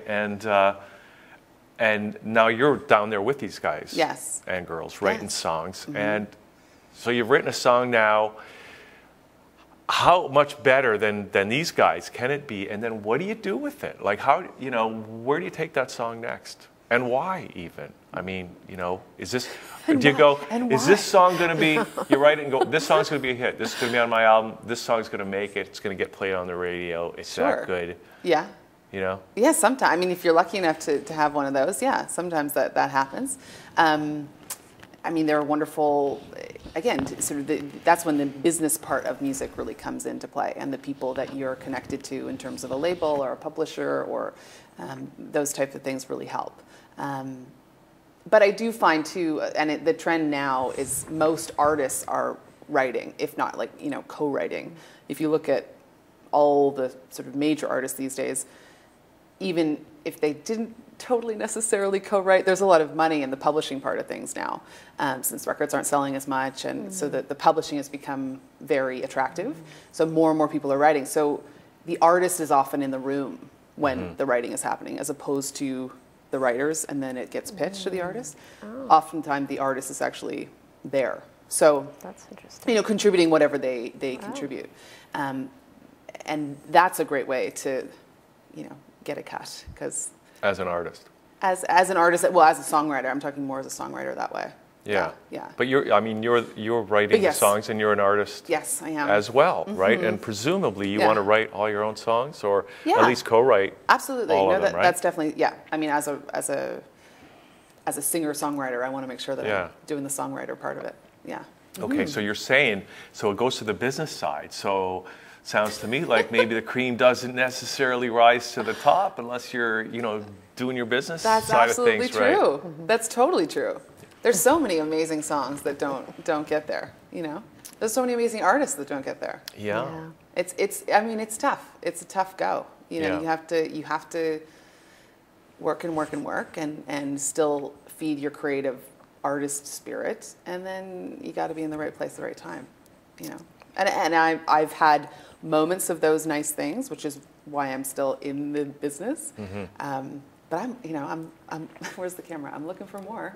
You know, I am. You know, everyone is. So, yeah, and that's part of that whole thing. That what you're talking about right now is part of what Girls Who Believe is all about, which was a song which I think we might have played that video, but I'm not sure. Well, if we haven't, we will. If we haven't, we will. Yes, and so Girls Who Believe is a song that I wrote because you know, I grew up with family that was very supportive, teachers that were supportive. I had really great female mentors in terms of artists that kind of knew who I was at a young age and mentored me along. And so that song is about that experience. And then the festival that we're here sort of promoting is about that. And we have a contest for a younger girl all across Canada from age 8 to 16, and she can open the festival. And so I really believe, I mean, I'm looking for people to sort of bring me along, but I believe you sort of get that by bringing others along, right? So let's talk a little bit about this festival. Sure, yeah. Okay, so the title. Girls Who Believe Fest. Why not, right? Right. What are they believing in, and why? Well, they're basically believing in yourself. I mean, that's the simplest answer, I guess, for that. Yeah, I just think it's for me, music was my dream, and I've, like I said, had people who fostered that. And there have been many moments where it's been very difficult, and I've kept going because, you know, I have a little voice inside of me that says, yeah, this is a good path for you, but also I have other people around me that are encouraging me. And I just thought, man, if I didn't have those people, like if I for some reason didn't have those people, then maybe I wouldn't be pursuing this. And so I really wanted to create a group, an organization, a festival that could be that voice for other girls, specifically girls, whose dream perhaps isn't music, but it's whatever they want to be doing. I just think it's a really interesting concept that if you were supported to do what you felt was really your calling, or what was in who you thought you should be, it'd be pretty amazing if everyone was doing what they really felt called to do. Well, the world would be an entirely different place. Huge, because there's, you know, life is really hard, and and realities come into play. I totally get that, but you know, I've talked to through some of this Girls Who Believe work. I've talked to a lot of 8, 9-year-old girls, and they're at this amazing stage where they get it, they kind of know themselves, they sort of think they know what they want to do, and then it starts to kind of 8 or 9, yeah. You know, but then teenagehood starts to happen, and boys start becoming important, and all sorts of things play on perhaps what they think they're able to do, and so I'm really interested in that. So so you're hoping to attract girls, really girls, at a young age. What age bracket? Well, I mean, the contest was 8 to 16, and we were, you know, asking them to submit an original song. And through some of my travels to Nashville, I've became friends with and wrote a lot with a group called the Stellas. They just won the CCMA Duo of the Year, and their daughters are Lennon and Maisie, who are on the show Nashville, and they're actually performing on the Country Music Awards tonight, and they're great girls. And so they're our judges, which is pretty fun. Yeah. And so they're actually judging right now, so they've got all the entries, and they're picking the winner. And then she's going to be flown to Toronto and put up, and we have put up in a hotel, and we have West 49 is doing all her wardrobe, and Benefit's doing all the makeup and stuff. Wow. So she's going to have a little star treatment day, and then she gets to go to the fest at the Great Hall and open. This is wonderful. Yeah. Is it just one night, or are you touring it? It's just one night. Okay. Right now, this is the second year. So I like the touring concept, but yeah, this one's, we're just doing the one night, and it's I'll be performing along with Molly Thomason and also Ladies of the Canyon. And Ladies of the Canyon, we're just on tour with Serena Ryder, and they're going on tour with Bare Naked Ladies in the new year, so they're super awesome. And Molly is just a kick-ass girl who worked recently with a producer friend of mine, John Angus MacDonald from the Trews, and so I got to know her music through that, and she's awesome. Wow. Just like a bit of a different voice, a bit of a different look, and super talented. So yeah, this sounds amazing. It'll be a good night. And I was going to ask you a little while back what you were hoping to achieve with your music, but I think maybe partially you answered that with the festival or the Girls Who Believe, but maybe there's another aspect.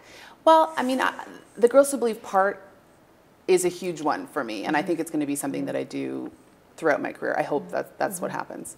But, you know, I also went on tour with Big Sugar across the country and sang in the rock band, and, you know, my shows are fun, too. Like, I want people to come and have a lot of fun. I'm a singer-songwriter, but we have a good time. It's not precious and lovely, and, you know, it's fun. So people can, like, drink and relax and talk to me, and, you know, I like all that stuff too. So it's a real balance. I mean, the whole thing, I think why I make music is because I want to make that connection. That's what's interesting to me. Okay. So, yeah. Okay, so it's on at the Great Hall. It's on at the Great Hall. What's the date? November 20th. Okay, and what time does it start? It starts, doors are at 6:30, and it starts at 7:45. It's all ages, which is cool. So, you know, you don't have to be 19 to come. And yes, tickets are up on my website at meredithshaw.com. We're doing them through Ticket Break, so people can find them. Okay, so tickets still available? Tickets are still available. You can get them in advance, or there are going to be some available at the door as well. Okay, but for like a little bit more money, so you should get them in advance if you want. Exactly. So meredithshaw.com, they can get them there. And are you going to do it again next year? We are. Yes. Okay. Absolutely. Now this is an annual thing. And how about, are you working on another CD? Yeah, I just I was signed to E1 Music Canada here in Toronto, and we're doing a re-release of Trouble with a really cool remix of this tune with, I got Eon from Bedouin Soundclash to remix it. So that's coming out December 10th. And then my new EP is coming out in February, I think. Okay. Yeah. Well, great. Well, good luck with that, and good luck with the festival. Thanks. And let us know how it goes next year. Yes, definitely. And now we're going to play the other video. Okay. Either, whatever we didn't play before, we're going to play now. Great. So this is Meredith Shaw. Thanks for coming in today. Thank you for having me. All the best, and we'll see you again. We're going to come back after this with Kevin Annett from the International Tribunal for Crimes of Church and State, a Nobel Prize, Peace Prize nominee. We'll be right back. Wow. Cool. Awesome.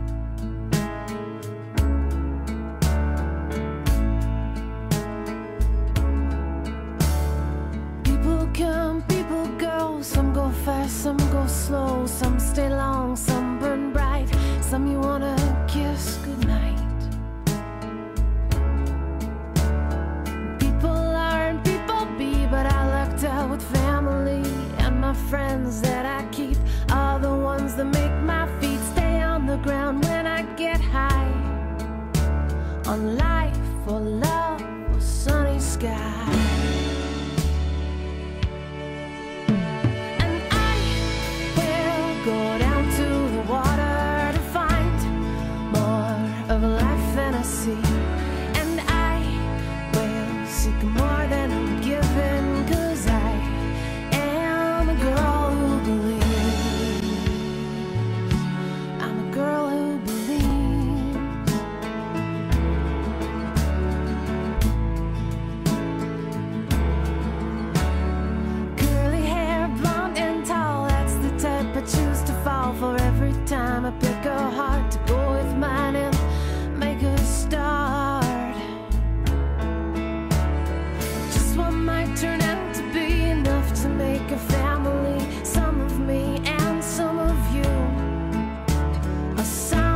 for the girls who believe.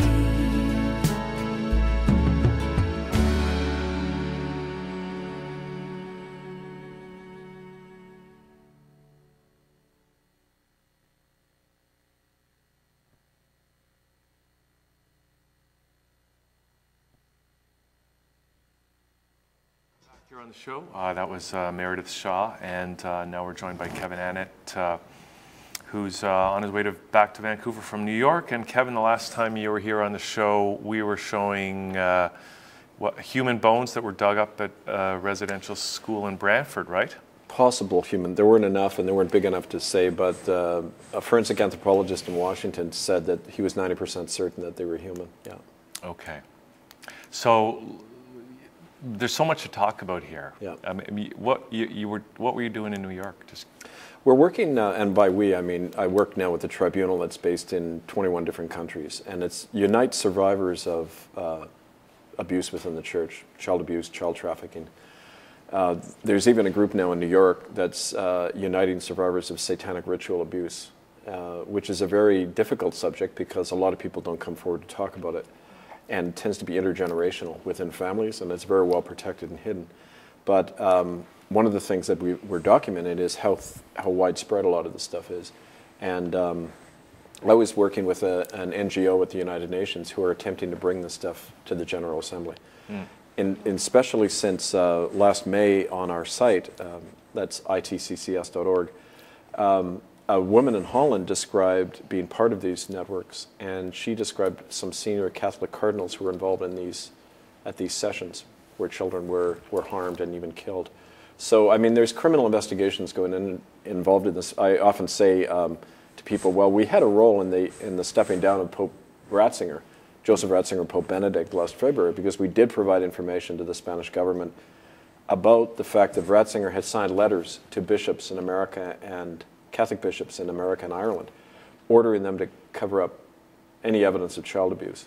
So engaged in a criminal act and expecting his clergy to go along with it.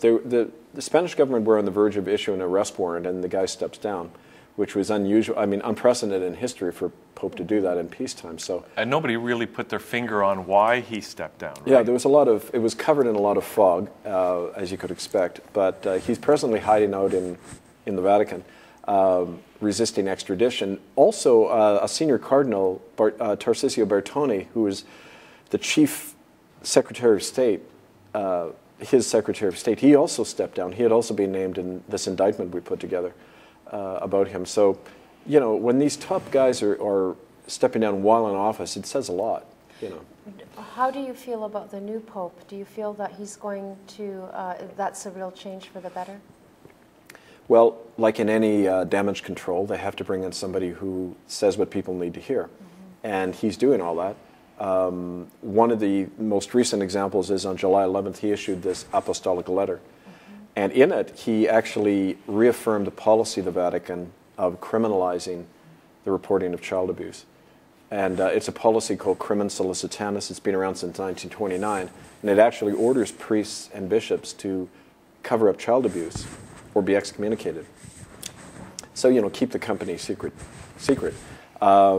He affirmed that policy, so at the same time saying that, you know, church officials are not immune anymore when they do something wrong, and people have been pointing to that as an example that he's trying to reform things. Well, the reality is that the Pope himself, this Jorge Bergoglio, Pope Francis I, has been named by priests in Argentina as being involved in those things during the Dirty War in the 1970s, where he served as really a public relations guy for the Argentine dictatorship. He's already been named in a lawsuit in Argentina about that. So it's in his interest personally to throw other people to the wolves, if you like, and to take the heat off himself. I think that's part of what's happening with us. But I think that the important thing to realize is that it's the institution we're talking about. They're policies which aid and abet child abuse, and that's the thing that people are more and more speaking out about. Does your organization or the members in it face any pressure from, this is very sensitive work you're doing, do you face any pressure from others? All the time. All the time. Didn't you get banned or turfed the UK or something? Yeah, they held me in an immigration prison 2 years ago at Stansted Airport and then deported me without a reason. I was about to speak at a child abuse rally at Trafalgar Square. Whether or not that's connected, I'm not sure. But when you mention people, there's 6 people in Vancouver alone, Aboriginal people, who I believe have died from foul play as a result of coming forward and naming. I mean, here's one of them. Bingo Dawson died in December 2009. He was beaten very badly by police after he had been involved in church occupations, trying to find out what happened to the children who died in residential school. And it's not unusual for this to happen to Aboriginal people in Canada. Vancouver actually has the highest number of people who die in prison in Canada, and they tend to be invariably Aboriginal people. The official cause of death was that he had tuberculosis, which is unusual because in residential school they would always say that when children died, they died of TB. Our work has shown that half the children who went to residential school never came back. They died. There are people like Vicky Stewart. She died at the United Church Residential School in April 1957 after being hit on the head. Her 2 sisters were an eyewitness. They hit her on the head, a woman called Ann Kaniski, with a 2x4 because she was late coming into school. And she died the next day. They again said tuberculosis. When are we talking? April 1957 is when this happened. She was 9 years old. Wow. Over 18 years, I've documented hundreds of these stories. And it's frankly one of the reasons that the government had to issue an apology and address this, because there were so many people coming out to affirm this. We've actually got this now on DVD set, all the evidence, proving that Canada committed genocide deliberately. It wasn't just kind of random priests doing And things. Thank you so much for bringing these pictures and holding them up to the camera so we see that there were real people involved. And we know that, but sometimes an issue becomes an issue. Yeah. And we forget the individuals involved. I'm glad you said that. Thank you. Yeah. So how is the pursuit of justice in this regard going, Kevin? Within Canada? Let's start within Canada and then we can go internationally. Well, the difficulty in Canada is that, first of all, for years we tried in the court system to get this addressed. And courts in Canada continually said, we can't rule on whether the Crown and the Vatican committed genocide because the Crown courts cannot indict the Crown, right? So they declare what's called, it's beyond their jurisdictional competence to rule on genocide. So time and again, you saw in Canadian courts that they would address issues of physical and sexual assault on children, but not issues of genocide, of the death of children. Not one person in Canada has ever been tried for the death of a child in a residential school. Even though, as far back as 1907, there were articles in the Canadian newspapers describing how half these children were dying every year. And so that legal route is a dead end. And that's why we went international and began to get other courts ruling on, which has happened. Canada has been found guilty of genocide in a common law court set up in Brussels last year. And what's the upshot of that? Or, so the court rules, then what happens? Well, it means that Stephen Harper could be arrested in another country for aiding and abetting, the covering up of crimes against humanity. But how come he never gets arrested? Well, because heads of state don't tend to arrest each other. I mean, it's only happened, the United Nations has a thing called the Convention on Genocide, passed in 1948. Canada signed it in 1952. A very fine document says, all these things that happen in residential school are all genocide. When you're taking kids from their homes, when you're sterilizing them, which happened in Indian hospitals across the country. Savages were not allowed to breed. That happened right up to the 1980s in hospitals in Canada. All those things that go on, that clear genocide. And, but only twice in history has the convention ever been applied, in Rwanda and in Serbia. Against, now those were political decisions because these countries all over the world have committed genocide. But as I remember a few years ago when I was at the UN for the first time, a delegate there told me, well, we can't open the issue of genocide because who wants to open that can of worms? Because everybody's guilty. Everybody, the United States, Britain, Holland, France, who didn't do it, right? So that's politically, they want to stay away from this. On the other hand, for the first time in history, last year, an American Catholic bishop went to jail for covering up child abuse, William Lynn in Philadelphia. And so we know that courts are beginning to change. They're beginning to say, yeah, the heads of these churches can be held liable for clear crimes against humanity. So that's a positive move. The big problem in Canada now is that the churches and government got together and formed this thing they called the Truth and Reconciliation Commission, which is like the serial rapist nominating the members of the jury. You know, they under the TRC mandate, you're not allowed to name names. You can't prosecute the churches. They can't be held liable for anything. So how are you going to get any kind of truth out of that situation when the perpetrators are kind of arranging it? And we've had interviews with Native people who've been to these TRC functions. Their statements have to be vetted beforehand. They only have 10 minutes to speak, and they can't name anything that really happened to them. So how people call that healing, I don't know. But you need a real inquiry, and this is what we've been pushing for many years, to get international bodies to come in. And as you mentioned, at Brantford, we already know we've documented 28 mass grave sites in Canada. They're former residential schools where children are buried. We started excavating one of those in Brantford, the oldest one, the Anglican church school there. Do you think the Canadian population in general is aware enough of what happened? No. What do you see possible? How can we remedy that? How can that be remedied? Well, education, I think it should be in the curriculum. I think in First Nation studies programs in grade 11 and 12, people should learn the real truth and not the sanitized truth, which is what you get now. You can just take, we've been trying to get these in the libraries and the school system because it has evidence that you'll never see elsewhere. Like, for example, we found a document showing that the very first year the residential school opened in the West in 1889, children, 40% of them died that one year. Now, why would nearly half the kids die in the first year? Mm-hmm.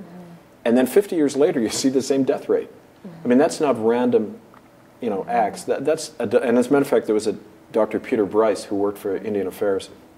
In 1909, he wrote a report. Mm-hmm. This is the top medical officer for Indian Affairs. He says, I believe the conditions are being deliberately created to spread infectious disease in these schools. And he called it a national crime because they'd take healthy children, put them in the same dorm with kids dying of TB and lock the door and never treat them. And that's what you do when you want to depopulate an area and get the lands and resources. I mean, they do it all over the world.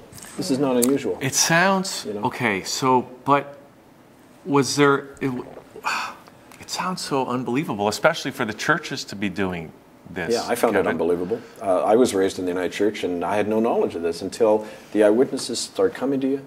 How did you get involved? What was the impetus? The hard way. I was a United Church minister in Port Alberni on the West Coast, and I began to open my pulpit to people to come in and speak. Native people who had survived the schools. Now, this is before the lawsuits began in 1996. So the churches at the time, I remember when the official, one of the local presbytery officials came to me and he said, you can't believe what these Indians are telling you because they're just angry at us because we took their land. They're just making up all this stuff about the residential school. No children ever died there. Well, the other day the TRC announced that, okay, we're admitting that 3,000 to 4,000 died. They've gotten to that point where they're admitting children died. But then they also say, but the records they stopped keeping records about this in 1917. So he's saying over a 30-year period, 3,000 to 4,000 died. The reality is it's much higher. And they didn't like the fact that I was beginning to bring that out. So 2.5 years later, I was fired summarily. Like Kevin, defrocked. I mean, the whole gamut. Would you put whistleblowers through? And you then joined the International Tribunal? That came later. That came later. Many years later. I worked. It started for me. I went back to Vancouver. My family broke up over that. My wife left, and the church actually helped her in her divorce. They were doing everything possible to keep this under wraps at the time. And losing custody of my two daughters, I went down to the healing circles, and we had a commonality of pain there, what it was like. And so people trusted me more, also because I'd been booted out of the church, so kind of my trust level went up. But that's how it started in the Vancouver healing circles. We held a tribunal in 1998 where we brought in a UN group to look at all this stuff. The government responded quickly after that with the Aboriginal Healing Fund, and they began to have limited compensation for some of this. So we've been continuing to provoke responses, and that eventually led to the apology in 2008. But again, that was a very limited, restricted kind of thing. Where do you think if this has been going on for 100 years or longer, that the churches have been doing this, but I mean, where did the impulse come was this directed from on high, do you think? Because just, take yourself as an example. As a United Church minister, if you were in that situation, I don't think you can see yourself, and I can't see you, able to put up with that. No. Like, because it takes an institutional, a lot of people, in a sense, conspiring to do these horrendous acts. Well, all you need to do is look the other way, and that's, there were people in my congregation whose parents who had worked in residential schools. I remember the first time I allowed a Native person to speak from the pulpit. A man was talking about his best friend who had died, being killed in the school and buried in the hills behind Port Alberni Residential School. Several people got up and left the church right in the middle of the service. One of them was the daughter of the residential school principal who they were referring to. Yeah. And so, this stuff comes from a whole history. It isn't just started in Canada. You can trace one of their sources to the laws passed, the papal laws in the 1400s that said if people aren't Catholic, they don't have the right to live because they don't have souls, and their land is forfeited. There was this term, they weren't Catholic. Who weren't Catholic, like anyone, and it applied to my ancestors too, who were Huguenots in France, who had to get out of there because they went after us because we were French Protestants. Right? So it wasn't, and of course it wasn't just the Catholics who did that. The Protestant churches were very involved as well in this stuff. But the attitude was that you don't have the right to exist. You don't have the right to your own land. That's an old philosophy in European Christian history. And I found it fascinating in one of our previous discussions too that you mentioned that that even the United Church and probably all the Protestant churches even still send money, and the Canadian government even sends money to the Vatican. Yeah, there's a thing called the financial concordats. A concordat is any agreement between the Vatican and a government. And the financial concordats actually siphon taxpayers' money directly to the Vatican Bank. There's over 100 countries that do that, including Canada. The Catholic vote is pretty important, Quebec and everything, and so it's one of the levers they have. But this has gone on for a long time, and in fact, there's a good website, concordatwatch.eu, that's documented this. So it's not that the evidence isn't out there. It's a question of people say, well, are we going to take on the Pope? I don't think you have that worry anymore because these guys are on the defensive. I mean, they know. I think my story proves that when you're standing on truth, all you have to do is keep doing that. And you have an enormous power in the world, despite everything thrown at you. Right? And our First Nations people, I'm so much in awe and respect of them, and I feel a tremendous love for them because they carry so much wisdom that we need, and somehow a lot of this wisdom has managed to survive against all odds. And a lot of the current leaders, for example, I'm just thinking of Dave Corshen. I don't know if you know him, at Turtle Lodge, north of Winnipeg. I was honored to be on his reserve for a couple of, on 2 occasions, to do some volunteer work and or attend a function also. And the stories that came up from people talking about how the residential schools had affected them, one after the other, coming up to the mic and seeing how that had affected them and how that still reverberates through the entire population. And then on the other hand, they were opening this up to people of all nationalities and welcoming anybody into the healing circle and showing such forgiveness and basically saying we all need to heal together, which I just thought was so generous. And yeah, I often hear that all over. I mean, I go all over the world now, and you hear that. It's almost like, I find this with Aboriginal people in Canada, that there's been such a long history of, if you even open your mouth, even in your own community, that's it. You can't. There's been enormous pressure to stop this. This generation that's coming along now doesn't seem to have that dysfunction and horrible, crushed feeling that you had when you went through, or if your parents went through. A lot of the people I work with on the streets of Vancouver were never in a residential school, but they have all the symptoms. that intergenerational trauma, right? The reality is if the government or the system around you is still discriminating against you, it's hard to know that you're going to be heard or even supported. The Indian Act of Canada is a document that shouldn't be in place. It's a law that violates the Human Rights Convention. It's race-based legislation saying that if you live on reserve, you're ward of the state. You're not even a citizen. You know, I mean, as long as you have that system in place, it's not a level playing field. It's not a position of equality. And so it's fine to talk about healing, but really it's a question of getting off people's backs to allow that. And the first thing is, and you know, I remember once we had one of our peaceful occupations, we went into the Anglican Church headquarters in Vancouver. I remember the woman being very angry and saying, well, what do you people want anyway? And I just said to her, well, if your child died in a facility, what would you want? You want to know where they're buried. You want to bring them home for proper burial. You want to know who's responsible for they could be some kind of judgment or trial or something so it wouldn't happen again. That's all people want, but it's not an apology and a bit of money. I mean, what does that do? It's not even legal to do that.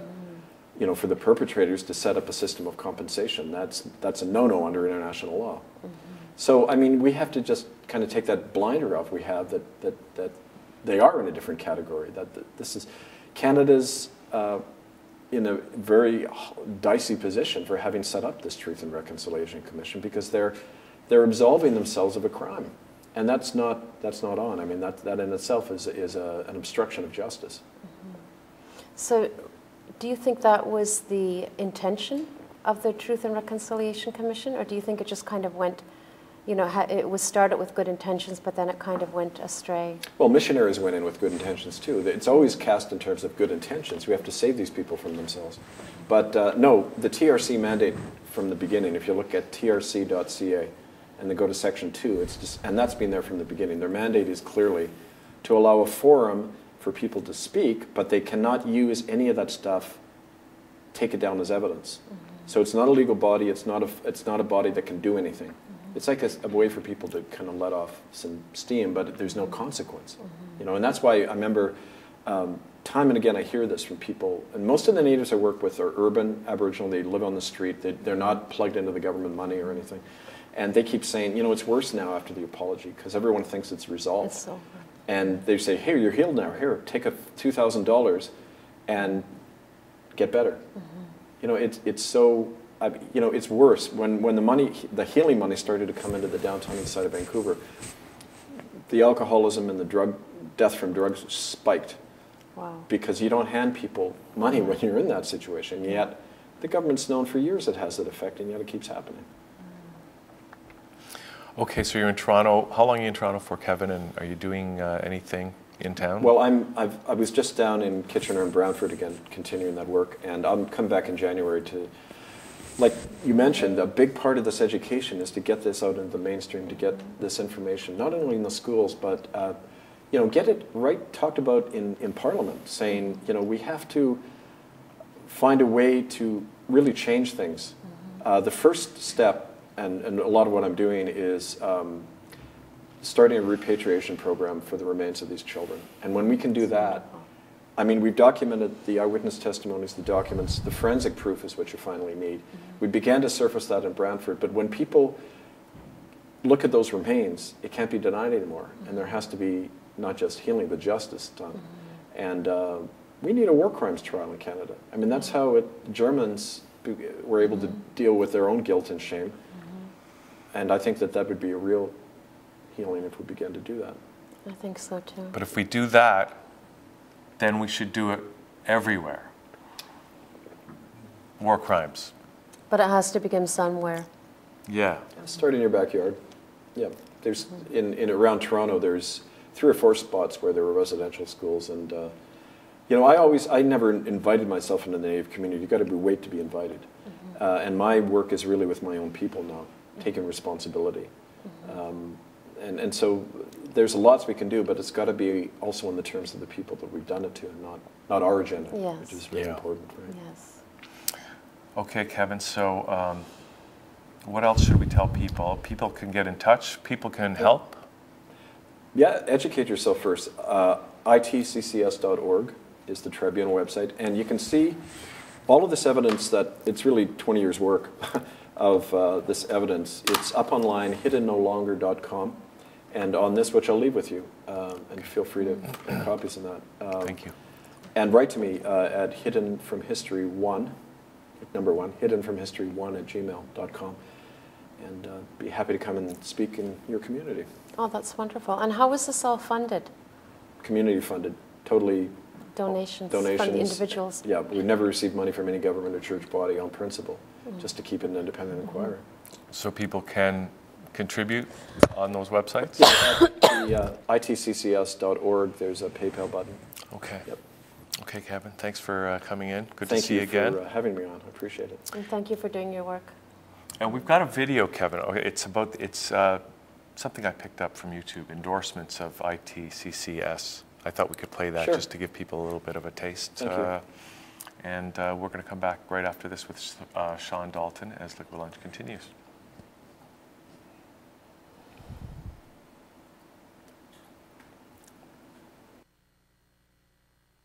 My name is Cheryl Squire.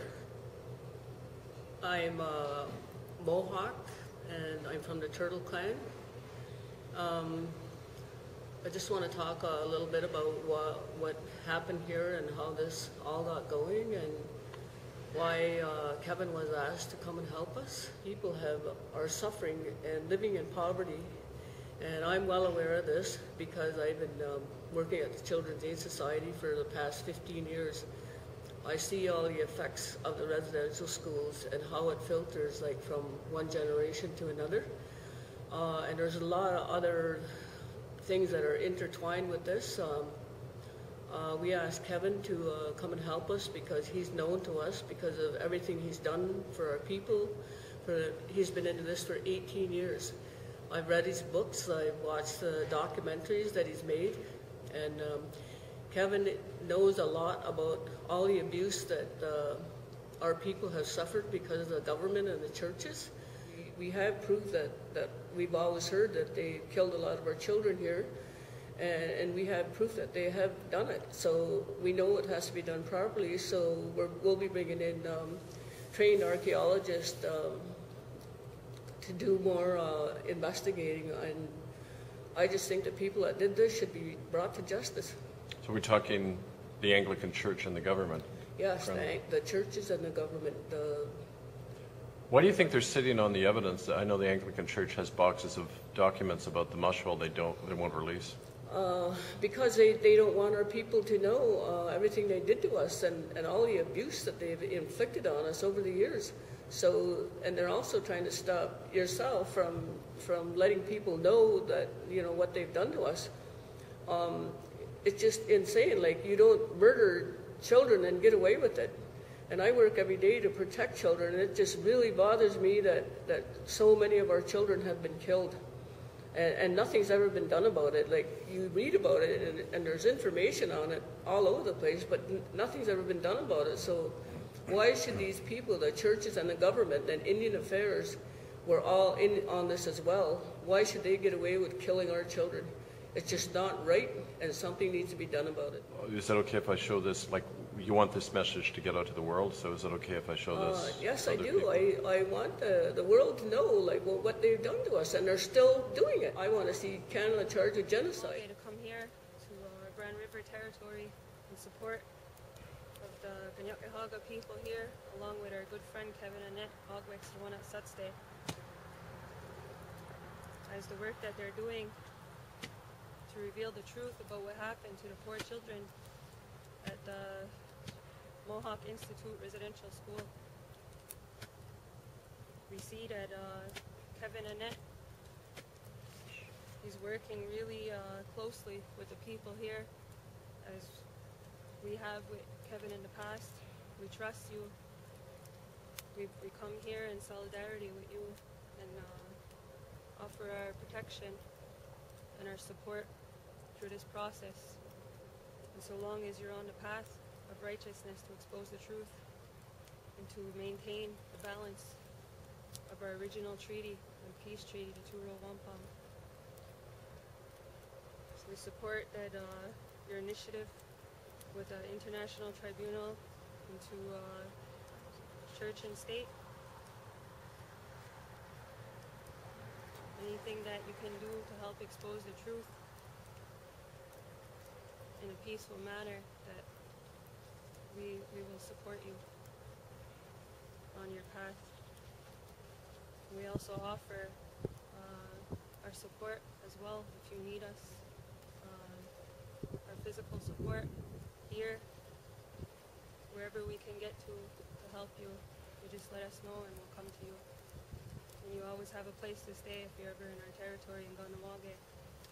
You're welcome to stay with us in our home. It's chilly in here. Okay, we're back here on the show, and yes, it's a little chilly in here. It's winter's coming on, and Shawn Dalton is joining us once again here on the show. Shawn, always great to have you on. Hi, Hugh. Hi.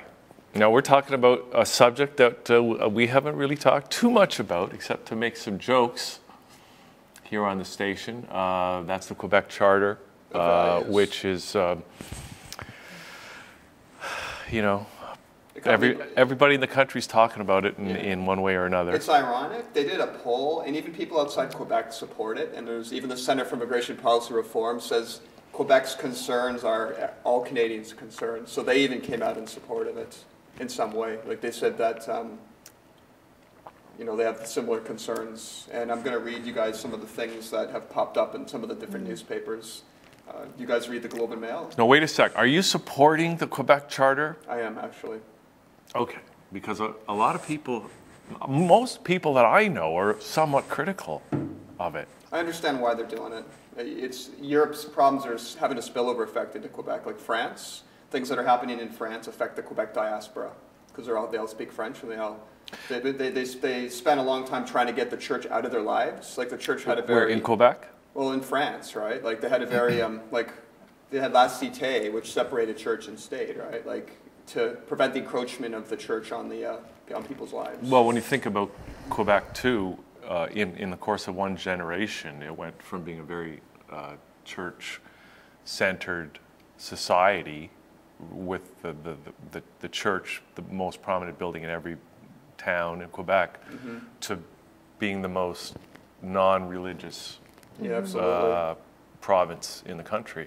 And that was from one extreme to another, and that happens sometimes. Yeah.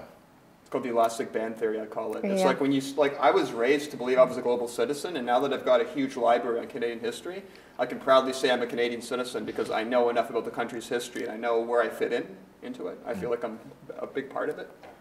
But as we learned the last time you were on the show, all that, the country's being trashed. It is. It's being socially engineered away, and that's the reason Quebec's charter has such widespread support, because people feel a sense of culture, identity, and narrative, and they also feel that they're losing.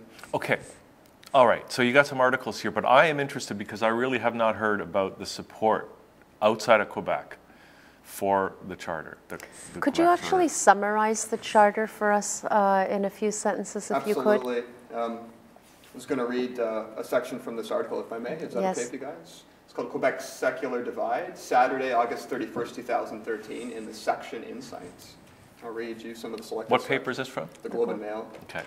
The end of August. A charter of Quebec values, leaked details say the PQ wants the ban on religious symbols in the public service to apply to everyone from driving instructors to nurses to teachers to secretaries in municipal government offices, all to underscore what it deems the fundamental value, the state's religious neutrality.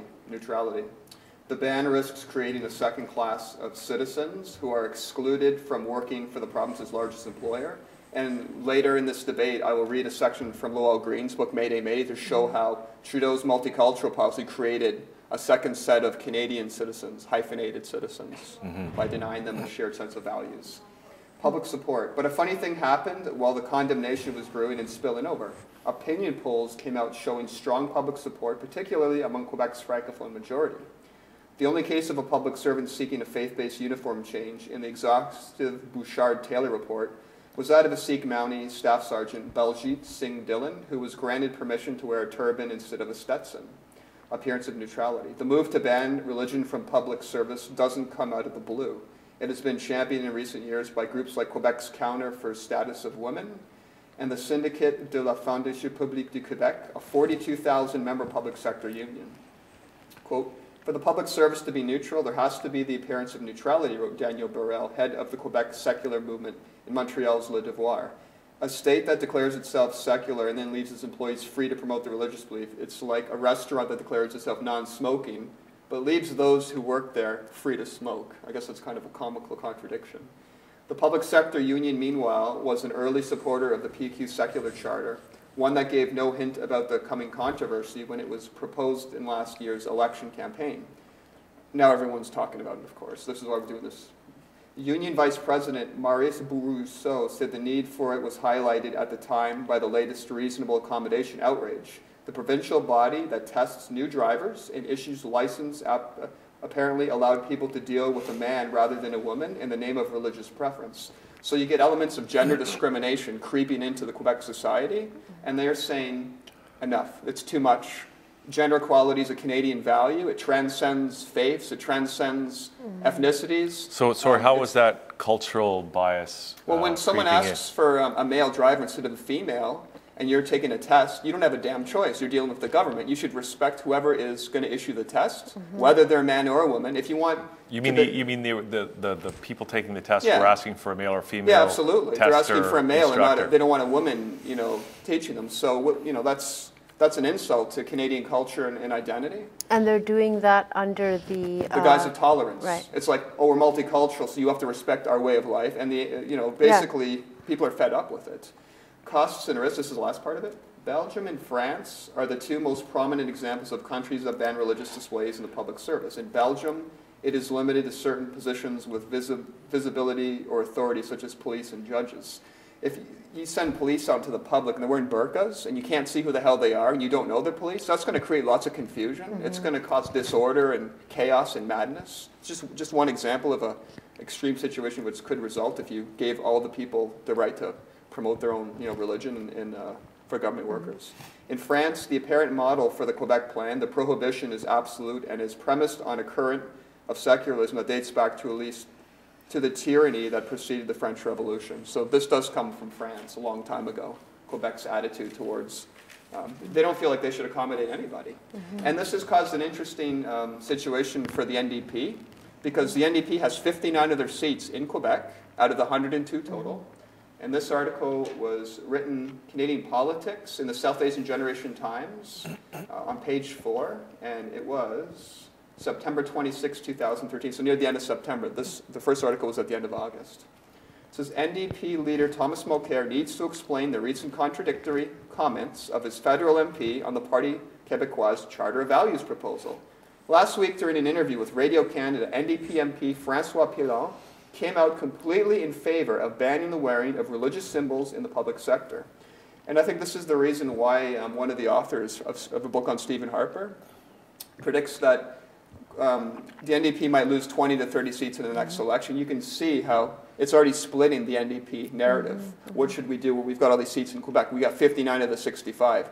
We need to keep these seats as a beachhead to kind of build support. But still.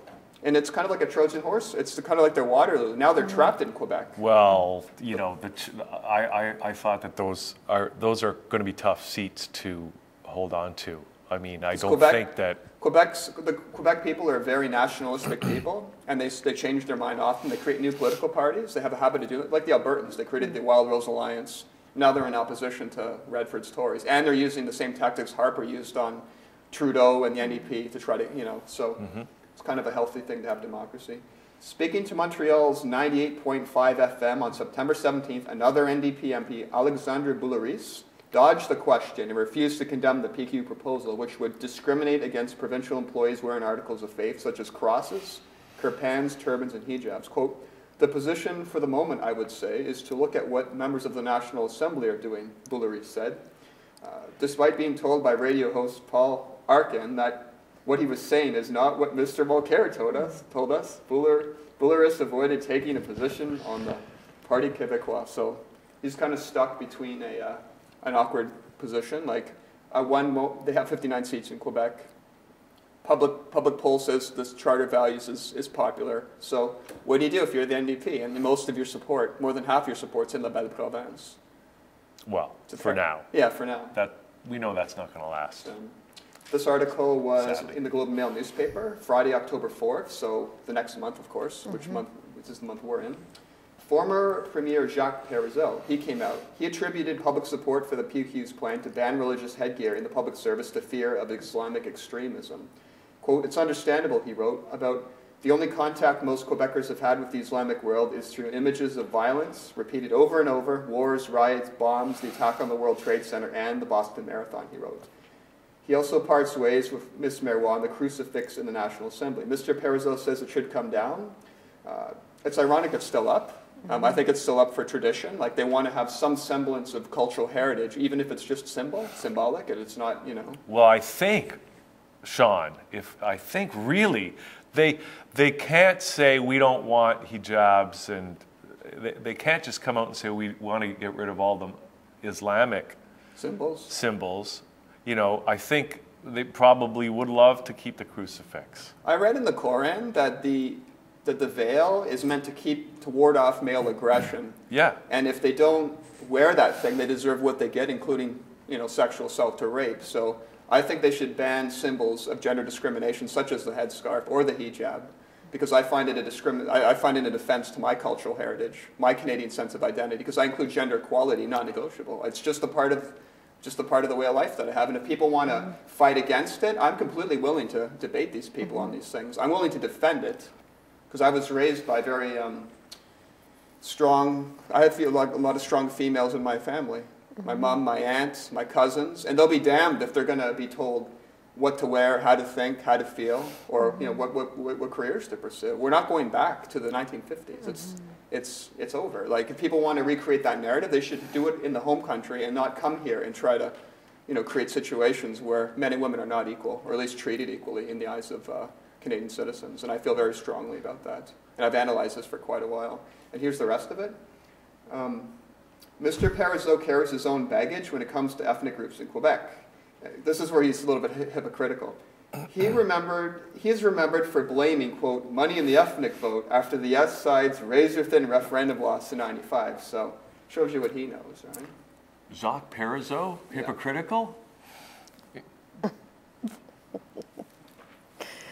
And remember you and Sandra in the two debates before brought up the turban issue, the Quebec soccer?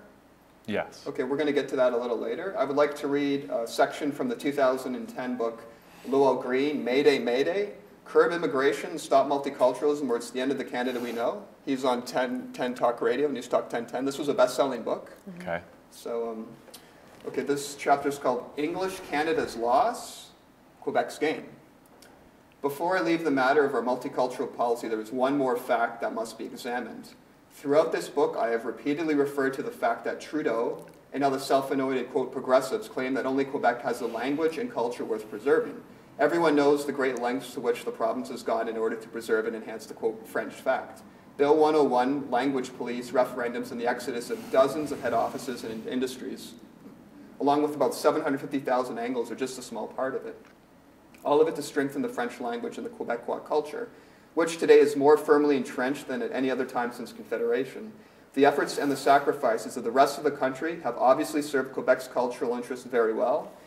Trudeau, Mulroney, Chrétien, Dion, Martin, Trudeau Jr., Mulcair, all from Quebec. Harper's the only non-French leader. So that's the last 3 decades of French leadership. No, wait a second. Paul Martin wasn't French. He was from Quebec. He was French. Paul Martin, he was. I know. I looked into it. I found out he was. I wasn't sure about that either. But there's something else that has happened, has helped to strengthen Quebec and the Quebecois culture. Something few others seem to have noticed. Just 2 more pages. Multiculturalism. Think of it, please. While Quebec's exclusive right to select only Francophone immigrants has steadily enhanced Quebec's national identity, English Canada continues to be weakened through the creation of dozens of hyphenated groups. I just read the Greek newspaper yesterday. It was all about Greece. There was almost nothing about Canada unless it was a person of Greek origin who had done something significant. And all the ethnic newspapers, most of them, are very similar to that narrative. The South Asian Times focuses on India. The Epoch Times focuses on China with a Chinese view. There's maybe 1 or 2 pages on Canadian issues. It's supposed to be a Canadian paper. It's written in English, so I read it, but I've noticed these things. Almost everyone in Quebec, including recently arrived immigrants, is Quebecois. There was no such thing as an Italian Quebecois, no Greek Quebecois, no hyphens in Quebec. Make no mistake about it. But in English Canada, you are Chinese Canadian, Indo-Canadian, Somali Canadian, Tamil Canadian, and of course, French Canadian. Hyphens all over the place because in English Canada, the Canadian indicates only citizenship, not ethnicity. So while Quebec becomes even more homogenous, more francophone, and more monoculture each day, English Canada becomes more divided, less homogenous, less English. And English Canada, the English language is declining in Canada overall. It was 62.5% of citizens in 2001. It was 60% in 2006 when the 5-year census was released. It's down to 58% at the end of 2011. And the French language is dying in Montreal, and the English language is dying in Surrey and in Victoria. So those will be Chinese-speaking cities. That's the consequences of Trudeau's multicultural policy. You're going to get silos so large, they're just going to replace English language with these other languages, and you're going to get little mini countries in Canada. Well, we know it's because the international globalists are trying to destroy the best country in the world. It might be part of it, Hugh. I can't prove these conspiracy theories, but something definitely is not right. It's like it's not the way it's supposed to be. When you go to someone else's country, you have to learn the language, make an attempt to get an education, join the mainstream. You don't have to look like me. At least speak my language and share my values, right? Well, it's growing pains also of a world that's coming together, you know, with our coming together in terms of different nationalities being able to live in countries other than those of their origin, which wasn't really the case not too long ago. Yeah, so there's certain growing pains associated with that. Absolutely. If you look at all the countries that have failed, countries that didn't have a core identity, Sri Lanka, you got the Tamils versus the Sinhalese, Lebanon, which used to be called Jewel of the Arab world, and East and West Pakistan. It was all based on language and culture, and they killed each other until they had new countries and new borders, or there was a mass exodus of people because just no one could get along. And that's why a lot of them are failed states today. You know? Quebec is using immigration to strengthen and enhance its national identity, while the rest of the country is using immigration to eliminate the national identity of English-speaking Canada. Here's something to think about. Every day Quebec grows stronger as a separate, distinct French society. Every day the rest of Canada grows weaker as a distinct English society. The, quote, progressives believe this to be a wonderful thing, apparently.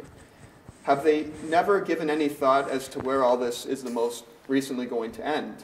In his book, Who Gets In? What's Wrong with Canada's Immigration Program and How to Fix It, Daniel Stofman writes, a senior bureaucrat in the immigration department once told me he had to train all new English Canadian immigrant ministers not to use the phrase nation of immigrants. Well, in Quebec, because it doesn't play well there, Quebecois thinks of themselves as a nation of Quebecois and not as a nation of immigrants. To Quebecers, the phrase nation of immigrants refers to English Canada, which lacks a dominant ethnicity. Or if it exists, it's been buried under piles of social engineering. I consider Canadian culture the English language, basketball, baseball, hockey, gender equality, skating, skiing, fishing, canoeing, our writers, our poets. Like these all exist. They're just not promoted and shared. So they get buried in the apologies that just come out of the political elite, who have just buried it under mounds of social engineering and political correctness. They're there.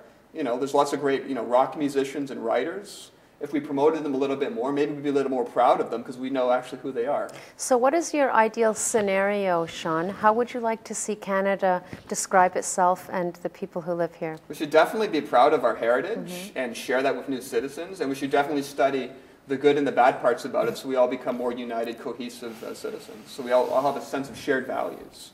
We should talk about how Canada was 50 years ago, then 100 years ago, because we're not the same country. We evolved, we changed, we made mistakes, we tried to fix it. We've still got problems. Those should be fixed too, or at least worked on. Progressiveness is a big part of it. But you don't think that all this that is happening is just a part of the growing pains associated in trying to do that, or no? There's a war against the unity of this country for many reasons. A lot of it has to do with cheap labor. A lot of it has to do with university or college professors who try to re-engineer what Canadian history, how it's taught or how it's interpreted. And there's goals in place. Like there's very sinister. There's a very sinister endgame going on. Like I read about it in the paper, like quite a bit. Like they're literally trying to make people feel like home is somewhere else, that it's across the pond somewhere, in Europe or in Africa or in Asia or the Middle East. The point is, when you leave a country and you go somewhere else, it's new. There's a new language, there's new food, there's a new way of life, there's a new education system. Take advantage of those things. Those are great things. You moved for a reason. You want to take advantage of what society has to offer. You don't want to recreate the country where you came from. You left for a reason. Most people did anyway. And this is the end of it.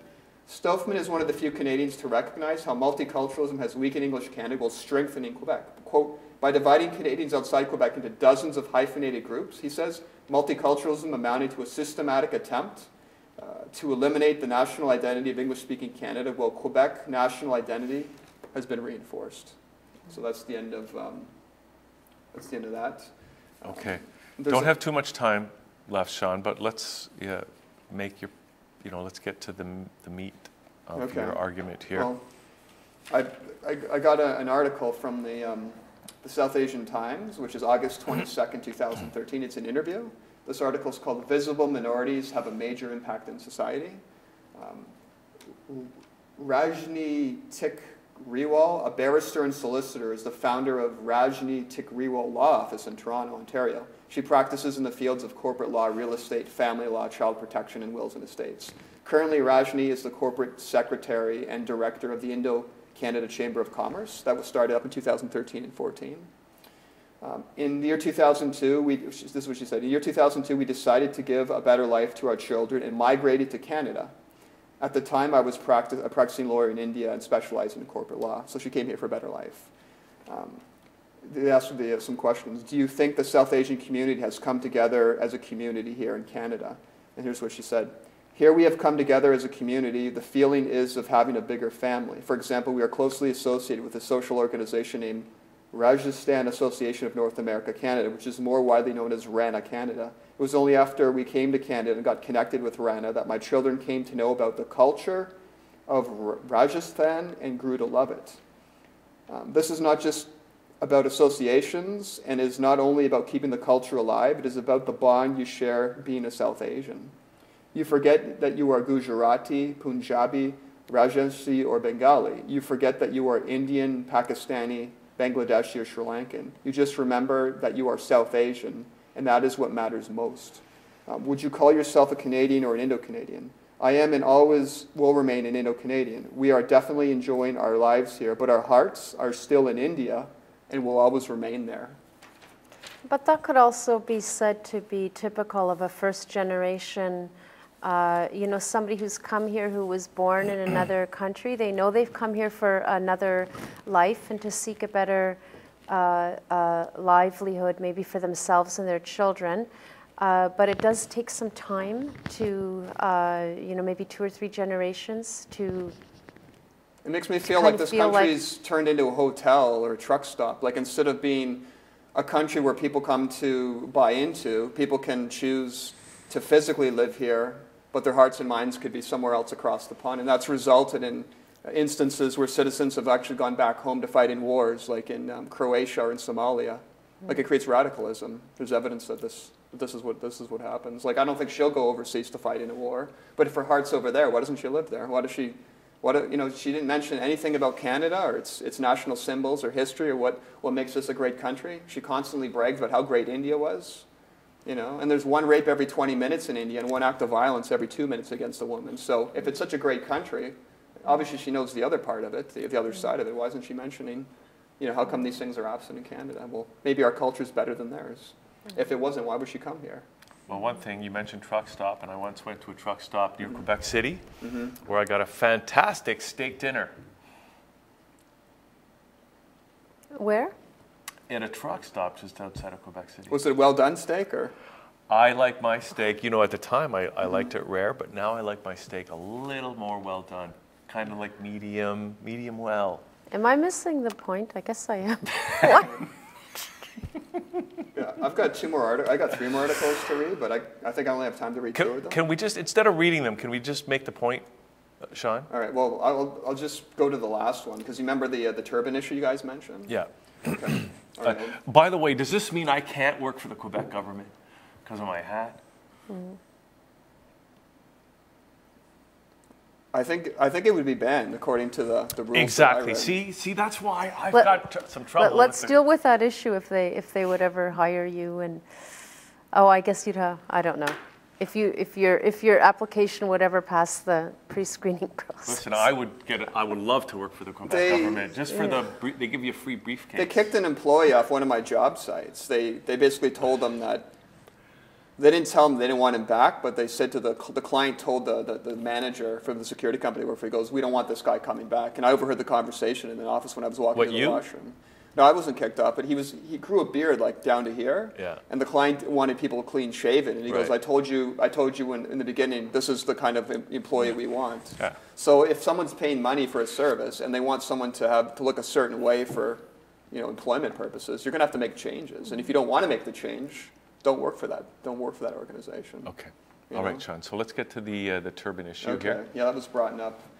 It's amazing that this article was written in the South Asian Times on June 20th, 2013 in Society. It's called "The Turban as a Soccer Hazard" by Bilal Sarwar. Oh, that was a big issue. He said, I completely agree. Although it may be a betrayal of my South Asian brothers, I feel it's important that everyone fondly know the big secret. Seemingly made of cloth, the turban is actually composed of a rare titanium alloy known as Punjabium, not to be confused with artist Punjabium C. In India, the metal is used to create bullets so powerful they can literally shoot through the core of the earth. These bullets, or balls, can thankfully only be fired by very rare guns made of Kevlar, Diamond, 50 Cent, and Jack Bauer. If a turban were to, he would instantly shatter into 1,000 pieces. I'm not necessarily sure if the turban were to come undone during a soccer match and a player would accidentally make contact with it, he would instantly shatter into 1,000 pieces. I'm not necessarily sure if the QFC believes the turban possesses the capabilities outlined above. However, they must know something we do not, or else would they be the only Canadian province to ban the turban on the pitch? And it's become a political hot potato in Quebec. Because if the ball hits the turban and the thing's tied so tightly around the player's head, the Kevlar could push into the skull of the player and kill them, cause hemorrhaging, cause bleeding. So that's what they're concerned about. I guess we're going to have to wait until that happens because based on our PC society, we're too afraid to say, okay, we have certain standards for safety. So we don't want to, make these people feel bad. So let's just let them play soccer until one of them possibly does get either hurt or killed or sent to the hospital. Then we'll come out and say, oh, we didn't know that was going to happen. Shawn, I haven't met you before, so I'm just asking, are you involved in politics? Or I read a lot of history books. Like I've read books on Pierre Trudeau, Stephen Harper, a lot of books on the history of Canada. I read a lot of ethnic newspapers. I use it for my research. So I guess I am in a way, I'm writing a book about our lack of identity. So I do have quite a few books about those topics. So in that way, yes, I am. Okay. Do you, Shawn? Huh? Have you ever read books on politics or history or? No, I tend to be, no. You're missing out, they're amazing. Some really good books. Everybody's got their own path. It's just a very interesting thing. Party politics and politics in general, it's not been an issue that has attracted me a lot. It's hard to deal with. Even though I know it's important to us as a society, the society has to be organized somehow for it to run effectively. But in general, I've thought for a long time that party politics are kind of over. I wish Canadians were more involved in politics. We're very shy people. We tend to think that it's rude or inappropriate to talk about politics. Like I talk about politics on the buses and subways. The reason I asked you the question was because you seem to have very, pronounced views, and I was wondering if you did anything about them. But so it seems you're writing a book. We also started the Canadian Cultural Society, which is dedicated to promoting Canadian culture and history, and it's a pilot project. So I don't know. But do you like the Canada we're in today, which includes a lot of different nationalities, and what they bring to the table? I can't say I do. I think it's also the government's fault and the school system's fault for encouraging people to be bad citizens. Because some of the things they bring to the table are inappropriate and unappealing. It's global elites, Shawn. We know that. I like them. I like the different nations here. I do. You mean citizens? Nations are actually countries, right? Different. Yes, nationalities. I like it too. I like it too, but I think I understand what you're saying on some points. It's a balance. It's always. I think there's a lot of growing pains going on all over the world. This is relatively new. in our human history that many people have been able to transmigrate, you know, into other countries. What it did with Europe, like Germany, France, the United Kingdom, and Holland, have been experimenting with multicultural ideology for a couple decades. They just pulled the plug on it. They all got together and they said, it encourages people to behave in ways that are counter to our values. Angela Merkel said it utterly failed. Piet Donner of Holland said we're going to shift the, you know, we're going to move away from the multicultural society back to the values of the Dutch people, like the Dutch language, the Dutch way of life. And this may all be so. I just don't think it's an alarmist kind of situation. I would personally see it more as a growing pain. Well, I think it's a transition from it's a transitional socially stage. Engineered socialism insanity back to something more familiar that we had before the socially engineered insanity. Because we went through kind of like a hippie era for the last 3 decades. We're like, oh, we're not really citizens of Canada, we're global citizens, or we're going to promote diversity and tolerance instead of acceptance and things like, you know, commonality. I mean, we pay a price for promoting the other. You know, it's a pretty high price. Like, citizens have no idea about the history of the country. Citizens are, you know, killing their kids in honor killings. They're beating, you know, women are being beaten in the house. And they think it's normal because we say we have a multicultural society. You can't blame them for behaving that way, but when they get charged, obviously, like, some of the things they're doing are illegal. And we're just making bad citizens. Like, we don't have any standards anymore. Like, no one knows who they are. There's no sense of Canadianness. And if it does exist, we're now making fun of ourselves in record numbers. Like, I talk to people on the subway and bus, and, oh, we're wimpy and we're too weak. Like, this is a shared sense of view from a lot of the silent majority that I end up talking to. I talk to hundreds of people on the subway about this. The majority of people now just make fun of themselves, like, oh yeah, we're such wimpy Canadians, or yeah, don't even bother sharing our history, who cares? And, you know, they really feel anxiety about these things. They really care about the fact that, you know, good things aren't happening, that we're not sharing the history with people. And values are definitely important. Absolutely. You know, values give our society a high degree of quality. If we don't promote and uphold those values, we'll just start going, we'll slide backwards into tribalism. I'm looking forward to the rewilding of Ontario. What, the wolves and stuff moving in? And they're just, you know, move the people into giant skyscrapers in tiny cities. Well, we lead the world in condos, so it's just crazy how we're just building all these condos. They're even replacing the No Frills and Sherbet and Bloor and all those little businesses with condo developments or townhouses or something. Like, they're just, you know, those places employed people. They give people a way of life and a way for them to pay their rent and put food on the table. We won't need jobs in the future, though, Shawn. Yeah. We don't, Hugh. We don't need jobs. Okay, Shawn, thanks for coming in today. Always stimulating discussion. And Rose, thank you for coming in at the last minute and being a fabulous co-host for what was a fabulous show. A really awesome show with some great guests today. We really had a lot of great guests. I'm so glad I was able to make it in, and thank you for asking. Okay. Great. Thanks for coming on the show, Rose. I appreciate it. Thanks for sharing. Thank you. Shawn, and before we go, Shawn, where can people get in touch with you if they want to follow up? Yeah, they can. Right now, I don't have either research site up because they're both being worked on. So my contact information is on the other debates that we've done. The debate we did with Ricardo Duchesne, Cultural Marxism in Canadian Society, and Canada's Broken Mosaic, The Literary Critics and Multiculturalism, Part 1 to 4, were the 4 debates that we did before that. If people watch those videos, my contact information will be at the end of those videos. Fabulous. So. Okay, we're going to go with this video, Shawn, that you gave to us, and thanks again, and we'll see you all next time right here on ThatChannel.com. See you then.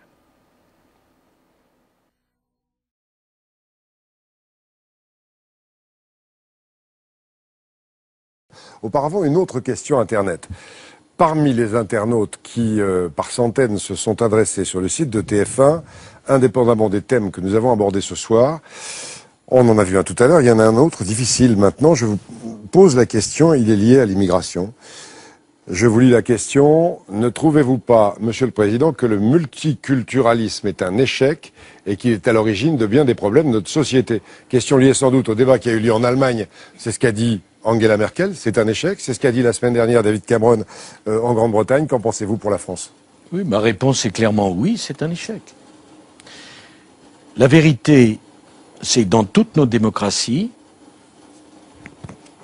on s'est trop préoccupé de l'identité de celui qui arrivait et pas assez de l'identité du pays qui accueillait.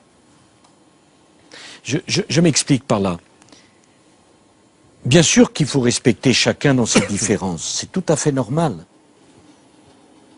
Mais nous ne voulons pas, en tout cas ce n'est pas le projet de la France, une société où les communautés coexistent les unes à côté des autres. Si on vient en France, on accepte de se fondre dans une seule communauté qui est la communauté nationale. Et si on ne veut pas accepter ça, on ne peut pas être le bienvenu en France. Les pays comme l'Angleterre ou les États-Unis qui ont pensé développer ce multiculturalisme, c'est-à-dire communauté par communauté, ont renforcé les extrémismes, chacun oubliant qu'il appartenait à une communauté nationale, a développé ses défenses contre les autres. Nous ne voulons pas de cela. Nous ne voulons pas de cela. Voilà. Et les choses sont parfaitement claires. Je suis de l'avis de Mme Merkel et de M. Cameron.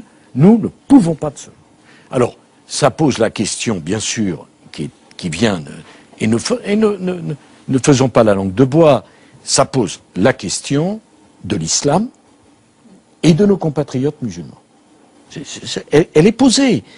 Et refuser d'évoquer cela, au prétexte que des extrémistes de tous les côtés peuvent s'en emparer, c'est une erreur. On ne résout pas les problèmes en refusant d'en parler. Il y a clairement posé un problème. Ma position est la suivante. Nos compatriotes musulmans doivent pouvoir vivre, pratiquer leur religion, comme n'importe quel de nos compatriotes, juifs, protestants, catholiques, mais il ne peut s'agir que d'un islam de France et non pas d'un islam en France. Ça, c'est pas possible. C'est ce qui m'a amené à faire voter la loi portant interdiction de la burqa. Nous ne voulons pas, en France, de femmes qui portent un voile intégral. Nous n'en voulons pas. Nous ne voulons pas en France que l'on prie de façon ostentatoire dans la rue. Mais nous disons en France qu'il est parfaitement normal qu'il y ait des lieux de culte, des mosquées, pour que nos compatriotes musulmans puissent pratiquer leur foi. Nous sommes un pays laïque. Il y a une séparation entre les religions et l'État. La prière n'offense personne, mais nous ne voulons pas, sur le territoire de la République française, d'un prosélytisme religieux agressif. Quel qu'il soit. Mais naturellement, quel qu'il soit. Naturellement, quel qu'il soit. Mais M. Pernaut, je pense qu'il y a une formidable hypocrisie de refuser de voir un certain nombre de réalités en face. Je le dis alors même que j'ai toujours été opposé à l'immigration zéro, qui n'a aucun sens. Alors même que je trouve que les déclarations de tel ou tel leader extrémiste parfois font honte. Et je le dis alors que chef de l'État, je le suis de nos compatriotes, quelle que soit leur confession. Qu'ils aient une confession ou qu'ils n'en aient pas, d'ailleurs. Qu'ils aient une confession ou qu'ils n'en aient pas. Mais si on vient en France, on apporte bien sûr son identité à la communauté nationale, mais on respecte la communauté nationale. Et la communauté nationale française ne veut pas changer, comment? Son mode de vie, son style de vie, l'égalité entre les hommes et les femmes. Nous ne voulons pas transiger là-dessus. La liberté pour les petites filles d'aller à l'école. Nous ne voulons pas, par exemple, que des imams puissent prêcher la violence. Nous ne le voulons pas. Nous ne le voulons pas. Voilà, ça n'existe pas. Nous ne voulons pas modifier le calendrier. Nous considérons que la religion, et c'est éminemment respectable, mais ça fait partie du domaine privé, ça ne fait pas partie du domaine public.